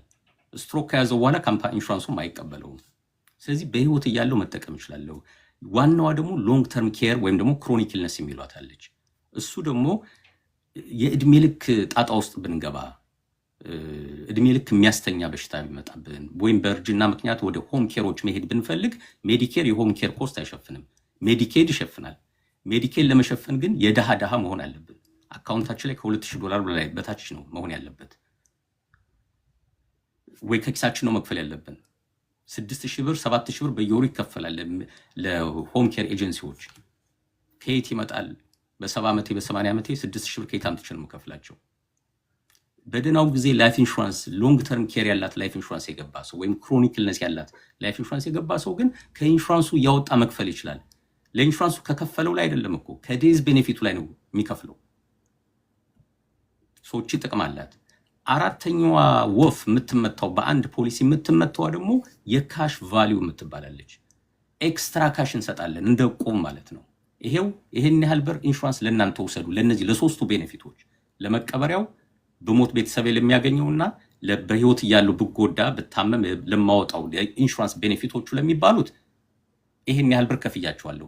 ይሄው ተጨማሪ ቀሪ ገንዘብ ደግሞ ሰጥቻለሁ ኢንቨስት አድርጉልኝ ተብሎ ይሰጣል ማለት ነው። እንደ ዕቁብ ገንዘብ እየቆጠብን ኢንቨስት ማድረግ የምንችልበት አማራጭ መጣልን ማለት ነው። ካፒታል ሪሳይክሊንግ ማለት አሁን እዚህ ላይ ነው። ገንዘብ እንደ ዕቁብ ሰጠናቸው። ፖሊሲው ሲሰራላችሁ ኢላስትሬሽን ላይ ይታያል። በየአመቱ ምን ያህል ብር ኢንቨስት እንደሚደረግላችሁ በእናንተ ስም ማለት ነው። 10 ዓመት 13 ዓመት የታገሰ ሰው ካሽ ቫልዩ በጣም ሲያድግለት ምን ያደርጋል? በብድር መልክ ያወጣታል። ያችን ገንዘብ ዊዝድሮ ማድረግ አያስፈልገውም። የራሱ ገንዘብ ነው፣ ኢንቨስት እየተደረገ ነው የሚቀጥልለት። በብድር መልክ ሲያወጣ ደስ የሚለው ብዙ ኢንሹራንስ ካምፓኒዎች ብድሩን ክፈል አይሉትም። ሲሞት ከዴዝ ቤኔፊት ላይ ነው የሚቀንሱለት። ለምሳሌ 15 ዓመት የታገሰ ሰው ለኢንሹራንሱ በየወሩ እንደው 500 ብር ይከፈላል ብንል 6,000 ብር በአመት ቢከፍል በ10 ዓመት 60,000 ብር ከፈለ። በ15ኛው ዓመት 90,000 ብር ከፈለ ማለት ነው። በአጠቃላይ ከ6,000 በአመት ከሚከፍለው ለታሳሲውም 4,000 በሱ ስም ኢንቨስት እየተደረገለት ነው እንበል። 3,000 4,000 እንግዲህ እንደ ጤናችን እንደ እድሜያችን ስለሚለያይ ማለት ነው። ስለዚህ ያቺ ገንዘብ ግማሹ በሱ ስም እየተጠራቀመለት ነው። ያውም ዝም ብሎ ባዶ እንደ ዕቁብ ዝም ብሎ ተጠራቅሞ የሚሰጠው ሳይሆን ስቶክ ማርኬት ላይ ግሎባል ወይም ደግሞ ስታንዳርድ ኤንድ ፑር ላይ ነው የሚገላበጥለት። ያቺ ገንዘብ የተጠራቀመችው ገንዘብ ከ15 ዓመት በኋላ እኛ 90,000 ብር የሰጠናት 120 130,000 ብር ገብታ ሊሆን ይችላል። 90,000 እኮ የሰጠነው ግማሹ የራሳችን ዕቁብ እኮ ነው። ስለዚህ ለራሳችንም ዕቁብ የከፈልነውን ለኢንሹራንሱ ቤኔፊት ብለን የከፈልነውንም በብድር መልክ እናወጣውና እናስመልሰዋለን ማለት ነው። ቴክኒካሊ በነፃ ነው እኮ ላይፍ ኢንሹራንሱ ያለን ከዛ በኋላ ማለት ነው። የገባው ሰው እንደዚህ ነው የሚጫወተው። ነጮቹ እንደዛ ነው የሚጫወቱት። ሀብታሞቹ የራሳቸውን ገንዘብ በብድር መልክ ያወጡና መልሰው የማይከፍሉበት ቦታ ማን ነው? ላይፍ ኢንሹራንስ ሲሆን ነው ካሽ ቫልዩ ያለው። የሪታየርመንት ገንዘባችን ማውጣት እንችላለን፣ ነገር ግን ሊሚቴሽን አለው። ባስቀመጥነው ገንዘብ 50% በላይ አይፈቅዱልንም። ለጥሮታ ባስቀመጥነው ገንዘብ የራሳችን ገንዘብ ስለሆነ የሚያበድሩ። ዋናው ዓላማው ደግሞ ለጥሮታ ስለሆነ እንደውም 300,000 ብር ሪታየርመንቱ ያለው ሰው 300,000 ብር በብድር ላውጣ ቢል አይቻልም፣ አይፈቀድለትም። ከ50% በላይ ብዙዎቹ አይፈቅዱም። ያ እንግዲህ 300,000 ብር እኛ ያስቀመጥነው ማለት ነው። ለኢንሹራንሱ ግን እኛ ያስቀመጥነው እኮ ገና 80,000 90,000 ብር ሊሆን ይችላል። ዴዝ ቤኔፊቱ ግን 1 ሚሊዮን ሊሆን ይችላል። በህይወት ባልኖር ያችን 1 ሚሊዮን ነው የምናወጣት። ታምሜ ያልጋ ቁራኛ በሆን ተርሚናል ኢልነስ አለብህ ከተባልኩ የ1 ሚሊዮኑን 90% እኮ ነው የማወጣው። የከፈልኩትን እኮ አይደለም። ብድር ሳረጋት ግን በስም ያስቀመጥኩትን እንደማያዣ ስለሚይዙብኝ በዛ ልክ ያበድሩኛል ማለት ነው። ብድር ከሆነች ያችን የተበደርኳትን ገንዘብ ግን እንደ ሪታየርመንት መልሼ አልሰጣቸውም። እንግዲህ ከካምፓኒ ይለያያል። ክፈል የሚሉ ካምፓኒዎችም ሊኖሩ ይችላሉ። ማጣራት አለብን ማለት ነው። አንድ ያገዝኳት ሴት የሌላ ኢንሹራንስ ሰው ያላት ግን ብድሩን ፕሮሰስ ማድረግ ፈልጋ ጊዜ ነው ያለችኝ። እሱን ነው ያገዝኳት። በአጋጣሚ ብድሩን አያስከፍሉሽም ከዴዝ ቤኔፊት ነው የሚቀነሰው ብያት ነበር እንደኔ መስሎኝ ማለት ነው። ልክ የሷን ፕሮሰስ አድርጌ ስጨርስላት ግን ስንት ነው የምትከፊው የሚል ጥያቄ መጣብኝ። እንደው ኔክስት ብሎ ሊያሳልፈኝ አልቻለም። አም ሶሪ ያንቺ ካምፓኒ ግን ክፍያ ይጠይቃል አልኳት። ችግር የለውም እኔ አሁን ገንዘቡን ስለምፈልገው እከፍለዋለሁ ችግር የለውም አለች። የስ ብዬ ወደሚቀጥለው ኔክስት ስለው በኳርተር 125 ብር አለኝ። እሷ ከወሰደችው ገንዘብ አንጻር 125 ብር የሚከፈልበት ብድር አልነበረም። ኖርማሊ ብድር ቢሆን ኖሮ ግን ፎር አይአርኤስ ፐርፐዝ ፎር ዋቴቨር ፐርፐዝ ብድር እንዲመስል ነው እያደረጉ ያሉት ማለት ነው። 125 ብር በኳርተር ክፈይም ብለዋታል። በዛ መንገድ ብትከፍል በ10 ዓመትም ከፍላ ጨርሰው በ20 ዓመትም ከፍላ ጨርሰው። ግን ዋናው ብድር ነው የሚመስለው። ከሞተች ከዴዝ ቤኔፊቱ ላይ ይቀነሳል። ያኔ ልጆቻችን አድገዋል፣ ትልቅ ሰው ሆነዋል። እንደ እግዚአብሔር ፈቃድ ያው አርጅተ ነው የምንሞተው ብለን አስዩም ስለምናደርግ ያቺ የተበደርናት ገንዘብ ተቀንሶ ቢሰጣቸው ምንም አይጎዱም እነሱ። እኛ ግን በህይወት እያለን ገንዘቧን አገላበጥናት ማለት ነው። ስለዚህ ላይፍ ኢንሹራንስ አሁን ድሮ ኢትዮጵያ እንደነበረው የመጀመሪያው ስልክ ነው ዝም ብሎ ክብደት ብቻ ያለው ምንም ጥቅም የሌለው ኢንሹራንስም ደግሞ ዝም ብሎ ዴዝ ቤኔፊት ብሎ የሚያስም ሰው ካለ ገና ብዙ ያልገባን ነገር አለ ማለት ነው። ስለዚህ ቻት ጂፒቲ አለ፣ ጉግል አለ፣ መጽሐፍ ኦርደር ማድረግ ይቻላል፣ ስለ ኢንሹራንስ መጽሐፍ ማንበብ ይቻላል፣ ጉግል ላይ ማየት ይቻላል፣ መማር ይቻላል። 4 ቤዚክ ጥቅሞች አሉት ኢንሹራንስ። በሞት መቀበሪያዬን ከሞት ቤተሰቦች ገንዘብ ያገኛሉ። እኔ በህይወት እያሉ አንዳንድ ችግሮች ቢያጋጥሙኝ ተርሚናል፣ ክሮኒክ፣ ክሪቲካል እና ሎንግ ተርም ኬር የሚባሉትን አይነት እሱን ይሸፍንልኛል። ገንዘቤ ደግሞ እንደ ዕቁብ እየጣልኩ በስሜ ኢንቨስት እየተደረገልኝ ነው። ካሽ ቫልዩ ማለት እሱ ነው። የቁጠባ መንፈስ አለው ማለት ነው። ውሃ ስትጠጣችን ነገር ላስተዋውቃት፣ ምክንያቱም በጣም ስለምወዳት። ብዙዎቻችሁ እንደምታውቁት ያው ኪዲ ኢትዮጵያ ላይ ኤቭሪ ተርስዴይ አብነት ኢንተርቪው አለው። ብዙዎቹ መረጃዎች ይሰጣል። ከዚህ ውስጥ አንዱ ደግሞ ቅዳሜ ገበያ የምትባለውን የፋይናንስ መጽሔት አለው። በጣም አጠር ያለች ነች። ውስጡ ግን በጣም ደንስ የሆነ ኢንፎርሜሽን አለው። ማራኪ ፋይናንስ ሆናለች። ማራኪ ፋይናንስ ሆናለች እና የሚገኙበትን ቦታ ትነግረናለህ። በጣም ምን አለ መሰላችሁ፣ አንዳንድ ሰው እኔ ለምሳሌ አሁን ኢቡክ አለ፣ ሃርድ ቡክ አለ፣ በእጁ ደግሞ መነካት የሚፈልግ መጽሔት የሚፈልግ ሰዎች ደግሞ አሉ። ስለዚህ እዚህ ላይ በጣም ብዙ የሆኑ ኢንፎርሜሽኖች አሉ። ለምሳሌ አንድ ፋሚሊ የሚያስፈልገው ሰነዶች ምን ምንድን ናቸው? ዋና ዋና ሰነዶች ለኢመርጀንሲ ነገር የጤናው የፋይናንስ ወልዞ ተጠብቋል። በአሜሪካ ልጅ ማሳደግ ምን ያህል ይፈጃል? በዚህ ሀገር ካሉ ሰዎች ቅድም እንዳነሳ ናቸው እንደ ማሞካቻ ምናምን የሰሩ ሰዎችን ኢንስፓየር የሚያደርጉ በጣም ትንሽ የሆነች ግን ብዙ ኢንፎርሜሽን የያዘች ነች። 10 ብር ነች። የት ነው የምናገኛት? አብነት ብዙ ቦታ አለች። እንግዲህ ከዛሬ ጀምራችሁ ደግሞ ማራኪ ፋይናንስ .com ላይ ኦርደር ማድረግ ትችላላችሁ። ዌብሳይቱ ላይ በአካል ቨርጂኒያ ያላችሁ ሰዎች ማዛ ሬስቶራንት ነው። የሜሪላንድ እና ዲሲ ያላችሁ ደግሞ የኤደብሊው የውበት ሳሎን ፌንተን ስትሪት እና ታይር አቨኑ ጋር ያለ ነው። እዛ ጋር ማግኘት ትችላላችሁ። ሎስ አንጀለስ አይ ቲንክ ሰላም ገበያና ሌላ 2 ቦታዎች አሉ። በዋናነት ግን ማራኪ ፋይናንስ .com ላይ ገብታችሁ ኦርደር ማድረግ ትችላላችሁ። በ7 ቀን ውስጥ መጽሔቱ ቤታችሁ ድረስ ይመጣል። እንዳልሽው ላይፍ ኢንሹራንስ ምንድነው? የተለያዩ አይነት ላይፍ ኢንሹራንሶች፣ ሪታየርመንት ምንድነው? የተለያዩ የሪታየርመንት ፕሮግራሞች እና ቤኔፊቶች፣ ልጆቻችን ምን ላይ ነው ለልጆቻችን ገንዘብ የሚያስወጡን ነገሮች፣ ልጆቻችን ስንት ፐርሰንት ለምን ጉዳይ ይሄዳል ልጆቻችን። ሴቶች ብዙ ሴቶች ከስራ እየወጡ ነው፣ ልጅ ማሳደግ እየከበደ ስለመጣ። ኢንቨስቶፔዲያ ላይ የታተመ ሪፖርት ነው። ምክንያቱም ኃላፊነት የሚወስዱት እነሱ ናቸው።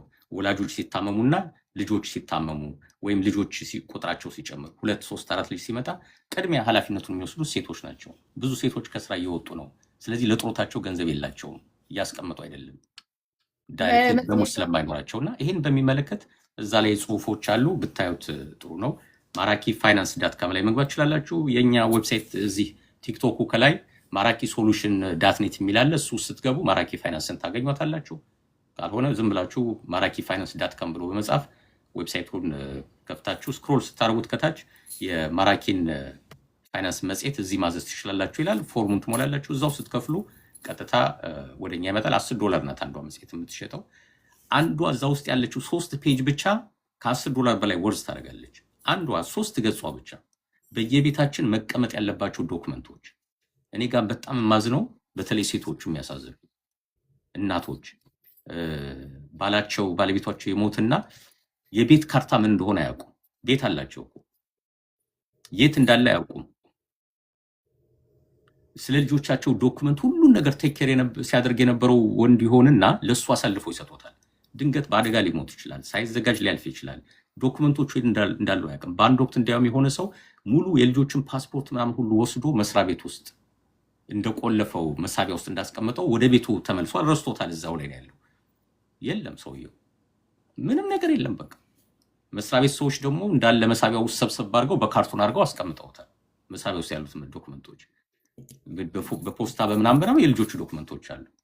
ብዙ ከተደከመ በኋላ የተገኙ ዶክመንቶች ማለት ነው። በተፈለገበት ጊዜ ግን ያልተገኙ ዶክመንቶች። ስለዚህ የልጆቻችን ፓስፖርት፣ የኛ ፓስፖርት፣ ሶሻል ሴኩሪቲ ቁጥር፣ ኤኒ ኮንትራክቶች ካሉን በተለይ ቢዝነስ ያላችሁ ሰዎች የቢዝነስ ዶክመንቶቻችሁን፣ የክሬዲት ሪፖርታችሁን ሁሉ ዶክመንቶች ምን አይነት ዶክመንቶች ነው ማስቀመጥ ያለብን? በካታጎሪ በደንብ በስርዓቱ የተቀመጠ በምን መንገድ ነው ማስቀመጥ ያለብን እነዚህ ዶክመንቶች የሚለውን 3ቷ ገጽ ብቻ እሷ ራሷ በጣም ብዙ ነገር በህይወታችን መቀየር ይችላለች። በህይወት እያለን ምንም ችግር ያለ ላይመስለን ይችላል። እኛ ካለፈን ግን እነዛ ዶክመንቶች የት እንዳሉ የማያውቅ ቤተሰብ ምን ማድረግ ይችላል? ታፕታፕ አድርጉ ቤተሰብ። ሰማን ያስገባት ከመጨረሻችሁ ጨርሰናል። ሰላም ሰዓታችንም ስለደረሰ ከ45 ስለሆነ ቴል ላይ ስለምንጨርስ እንግዲህ ሳምራይዝ ለማድረግ 2 ነገር ነው ዛሬ ያወራ ነው። ጨምሪበት። አንደኛው ቢዝነስ ላይ የኢዮብ ማሞካቻን ታሪክ ነው ያወራ ነው፣ እንዴት ተሳካለት። እሱን ደግሞ ዋና ኮር የተጠቀመበት ፍልስፍና የሀብት ፍልስፍና የካፒታል ሪሳይክሊንግ የሚባል ነው። ገንዘብን ማገላበጥ ራሱ እኛ ብንገላበጥ ለውጥ አናመጣም፣ ገንዘቡ ነው መገላበጥ ያለበት።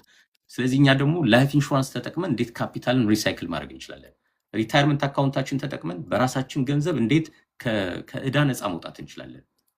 እኔ 45,000 ብር ክሬዲት ካርድ ዕዳ ነበረብኝ። 50%ቱን ከሪታየርመንት ብድር ወስጄ ነው ያጠፋሁት።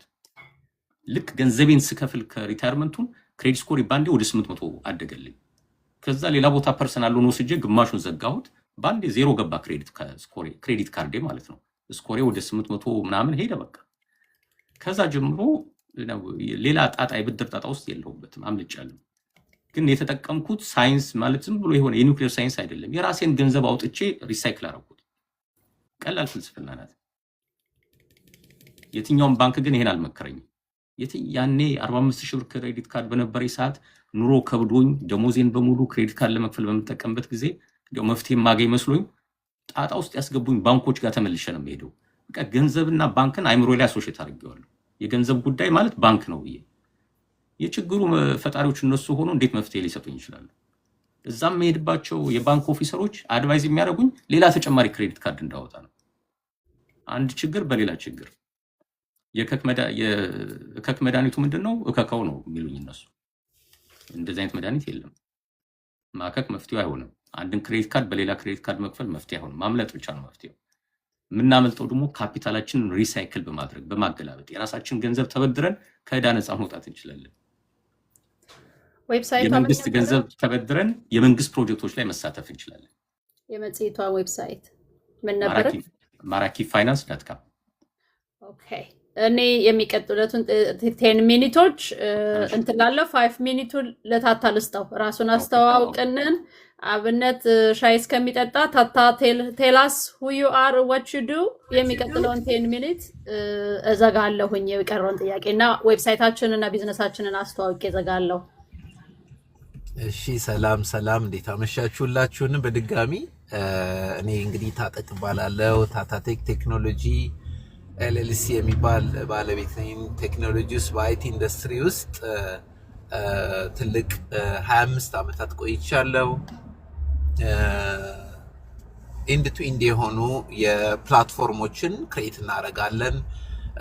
እህታችን ሰላም ለምሳሌ ሪሰንትሊ መጽሐፏን ፐብሊሽ አድርጋለች። ብዙ ሰው እውቀትና ሀሳብ አለው እንዴት ወደ መሬት ላወርድ ብሎ አማዞን ላይም ለመሸጥ ብዙ ይሞክራል። ግን ሙሉ ለሙሉ የኢቡክስ ፕላትፎርም ኢቡክ ስቱዲዮ .net የሚባል ላይ ግቡና የሰላምዬን መጽሐፍ ታገኛላችሁ። ብዙ እውቀት አለ። ኢኮሜርስ ወንድማችን አብነትንም ጨምሮ ማራኪ ስቶር ዶት ኔት እኛው ነን ቢልድ ያደረግነው። እንደ አማዞን ትልልቅ የኢኮሜርስ ፕላትፎርሞችን እንሰራለን። ዌብሳይት ዴቨሎፕመንት፣ ዲጂታል ማርኬቲንግ እና ካምፔን ሲስተም፣ ኖርማሊ ቢዝነስ ካርድ ብለን የምንለውን በዲጂታል ቴክኖሎጂ አድርገነው በጉግል ላይም ትሬሰብል የሆነ ጀስታፕ የሚባል ቴክኖሎጂ አለን። ኤጁኬሽን ላይ ደግሞ ከመጣን ደግሞ እስቲ ብዙ ሰው አይቲ መማር ኤአይን ኢንቴግሬት ማድረግ የሚፈልግበት አለ። ለርን ዶት ሲዲአይ ወርክ ዶት ኮምን ገብታችሁ ብትመለከቱ ብዙ አይነት ትምህርቶችን እዛ ላይ በእኛው ለኛው በሚባል ዩኒቨርሲቲ ላይ የኛ ልጆች የሚያስተምሩበት ላይቭ ሴሽኖች ናቸው። በኦንላይን ሆነው ግን ኦንላይን ብቻ ለምትማሩት በቪዲዮ ላይቭ የምትማሩበት ፕላትፎርም አለን። ኦኬ ተመርቀንስ ስራ እንዴት ነው ማግኘት የምንችለው ለሚለው እንደ አፕወርክ cdiwork.com ላይ ገብታችሁ ፕሮጀክት ያላችሁም ሬጂስተር ማድረግ ትችላላችሁ። አይ ብዙ ሰው ፈልጋለሁ መቅጠር ደግሞ መማር ደግሞ የሰማርኩትን ሰራለሁ ካላችሁ ደግሞ እንደ ፍሪላንስ መመዝገብ ትችላላችሁና ያው አንድ ሰው ብዙ እግር አለን። 6 ሎኬሽን ላይ ያለን ኢትዮጵያ፣ ዱባይ፣ ለንደን እያለን እንግዲህ አሜሪካንንም ጨምሮ 6 ሎኬሽን ላይ ያለን። as a tech company we are the only highly reviewed company the last 5 years. ዝም ብላችሁ ዌብሳይት ዲዛይነር አሌክዛንድሪያ ቨርጂኒያ ብላችሁ ብትፈልጉ ታገኙናላችሁ። ታታቴክ ስሙን ባልነግራችሁ ማለት ነው። because ታጠቅን ፈልጉ ጉግል ላይ ካልኩኝ of course you can find me, but what if I didn't tell you በኒች መፈለግ ብትፈልጉ ወንድማችን አብነት በፋይናንስ ላይ ያስተምራል። ማራኪ ላይ ጥሩ የቢዝነስ ሶሉሽኖች አለው። how can we trace them እነዛን እንግዲህ ብለን ስንል እንደዛው ለቢዝነሶች ሶሉሽን አለን። በቃ እንግዲህ ይሄን ይመስላል። የልጆች አባት ነኝ። ዩኒቨርሲቲ 2ኛ ዓመት ሄደ ልጅ አለኝ። 15 ዓመት የሆነው እንግዲህ በሬስሊንግ ብለን ስንል በአሜሪካን ሀገር ሬስሊንግ የሚባለው መደባደብ ሳይሆን በስታይል ያው እንትን ነው። ሪጂናል ሻምፒዮን የሆነ ልጅ አለኝ። እንግዲህ ለምታቁኝ ያው 6'3 ነኝ። እኔን የበለጠ ልጅ አለኝ ብዬ ሳስብ እንግዲህ how giant he is a top ተማሪ ነው። በዛ ላይ ደግሞ አትሌት ነው። ከዛ ደግሞ እግዚአብሔር ባርኮን ደግሞ ትሪፕሌት ልጆች አሉኝ። ለምንድን ነው ይሄን መናገር ያስፈልገኝ? የ5 ልጆች አባት ነኝና how can I protect myself እዚህ ጋር ብዬ ደግሞ ሳስብ of course ሰው ነኝ። አንድ ቀን መቼስ መሰበር ሊኖር ይችላል እና እንደነ ወንድማችን አብነት እንዳሉት እንደነ ሰላምዬ እንዳሉ በሚል ላይሰንስድ በሆኑ ሰዎች ትምህርት ተሰጥቶኝ ራሴንም ፕሮቴክት አድርጌያለሁ። ሌላ ሰውም ቢሆን ይሄንን ነገር እንዲጠቀም ሪኮመንድ አድርጋለሁ። እንደ ቴክ ካምፓኒ ወደ ታታቴክ ነው ምንም የምታጡት ነገር የለም። ታጠቅ ብላችሁ ጉግል ላይ ብትጽፉ ኤክሴፕት ማይ ሶሻል ሴኩሪቲ ኤቭሪቲንግ አለ ሚኒ ባዮ ቢልደር ስለሰራን እና የወንድማችን አብነት ቤት ሶሉሽን ቤት ነው።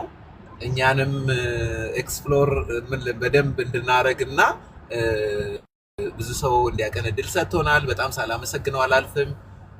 ለብዙ ሰዎች ማገዝ ምክንያት ስለሆነ ታችን ሰላምም እንደዛው በፕሮፌሽናል ብዙ ታገለግላለች።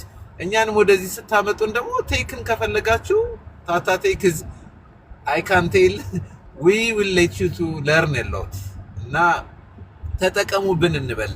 ይሄንን ነው ባለፈው የሰላምን መጽሐፍ ስናስተዋውቅ ነበርና ገዝቼ ነበር። ኦዲዮ እንዴት ነው የማገኘው? ምኑን? መጽሐፏን የሰላም መጽሐፍ ገዝቼው ነበር።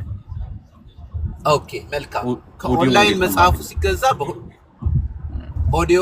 ኦዲዮ ቡክን ራሱን ሊንክ ይልክልሃል። የኦዲዮ ሊንኳን በኢሜል ማለት ነው። ኢሜልህ ላይ ይመጣል። whoever ፐርቼዝ ስታረግ ኢሜልህ ላይ ኦፍ ኮርስ ትጠቀማለህ። ካርድን አስገብተህ ስለምትዘጋ ያንን ሊንክ ሲያስገባልህ ክሊክ ስታረገው ኦዲዮን ታዳምጣለህ። ስለዚህ ኦን ዩር ወክ ያንን ማየት ትችላለህ። the same thing መጽሐፉንም ኦንላይን ስትገዛው ወደ ኢሜልህ ላይ ልኮልሃል ሊንክ፣ ያንን ታገኛለህ። ስፔሻሊ ከተገዛ በኋላ ደግሞ እንግዲህ አፕከሚንግ the flip book ደግሞ ሌላ ሊንክ ይመጣላቸዋል እያንዳንዱ ፐርቼዝ ላደረገው። ምክንያቱም that is like adding value ነው ለነሱ። they 100% feel that መጽሐፍ እየገለጡ እንደማንበብ ስለሆነ ማለት ነው it's not a normal pdf እነሱንም ፊቸር ይሰጣል beside that ሐሳብ ያለው ሰው ሐሳቡን ይዞ ይምጣ it's not the ai ሐሳባቸውን እንዴት ያስቀምጡታል የሚለውን ትሬኒንግ ሰጥተናቸው መጽሐፋቸውን ቢልድ ማድረግ ይችላሉ ዲዛይኑ አለ ኦዲዮ ቡክ ክሬት ማድረግ ይችላሉ ከቨር ፔጅ ክሬት ማድረግ ይችላሉ እስከ ኦዲዮ ቡክ ድረስ ፐብሊሽ ማድረግ ይችላሉ በስማቸው ማድረግ ይችላሉ አይ ጥሩ ነው እንትን ላይ ያለ ፕሮፋይል ላይ ያለ ስልክህና እንትን ኤቭሪቲንግ አለ ፕሮፋይል ላይ እዚህ ፔጅ ላይ ከላይ ሊንኩን ሲነኩት ያው ቀደም እንዳልኩት እኔ ኤክስፖዝ ያደረኩት ኢንፎርሜሽን በሙሉ አለ ይሄንንም ሲስተም መጠቀም ለሚፈልግ ሰው ደግሞ ሪኮመንድ እናደርጋለን let them contact us thank you ታታዬ welcome አመሰግናለሁ very good መልሰዋል በቃ ኢቡኩ ላይ ነበረ ሰዎች ጥያቄ የነበራቸው ቀደም የደወልኩልህ ለዛ ነው በማጠቃለል አብነት thank you we are grateful for you ከመጣውበት ቀን ጀምሮ ያው እዛው በለች እዛው ቀረች ሆኛለሁኝ I learn a lot my mentor and my coach for everything for opening the door for me ታታም ብዙ ሁሉ ለኮሚኒቲያችን የምታደርጉት ለኔ ብቻ አይደለም for everybody honestly valuable የሆነ ትምህርት ቤት የማይገኝ ከላይፍ ላይ ከኤክስፒሪየንስም ላይ ነው ከትምህርት ብቻ ሳይሆን የሚሰጡንና guys be grateful የሚቀጥለው ሳምንት ደግሞ እንደዚሁ ይጠቅማል የምንለውን አርስቶችን ይዘንላችሁ እንመጣለን ግን ዛሬ በጣም ደጋግማችሁ ከጠየቃችሁት ሳንናገር ማናልፈው ነገር ቢኖር ምንድነው ኤሊጂቢሊቲው ጤነኛ መሆን አለብን ወይ ምናምን ፋክተሮቹን ሳትናገሩ ለምን ስላላችሁ every insurance company የራሱ የሆነ ዲል አለው የራሱ የሆነ አለው however ላይፍ ኢንሹራንስን በተመለከተ ሪታየርመንትን በተመለከተ ኮንሰልት አብነትን ለማድረግ የ30 ደቂቃ ፍሪ ኮንሰልቴሽን ታገኛላችሁ የአብነትን መጽሔትንም ሆነ ሰርቪስንም ሆነ የኔንም የሜዲካል ቢሊንጉንም ሆነ ኢቡኩንም ለማግኘት የታታ ቴክንን ቢዝነስ ለማግኘት ሁላችንም ባዮአችን ላይ ሊንክ አለ ኢንፎርሜሽናችን አለ ስልካችን አለ የሰማነውን በልቦናችን ያሳድርብን አይ ሆፕ ለኮሚኒቲያችን ጠቃሚ የሚሆን ነገር ይዘመተናል ብለን እናፋለን አመሰግናለሁኝ ሰላም ሁኑ ኔክስት ዊክ እንገናኝ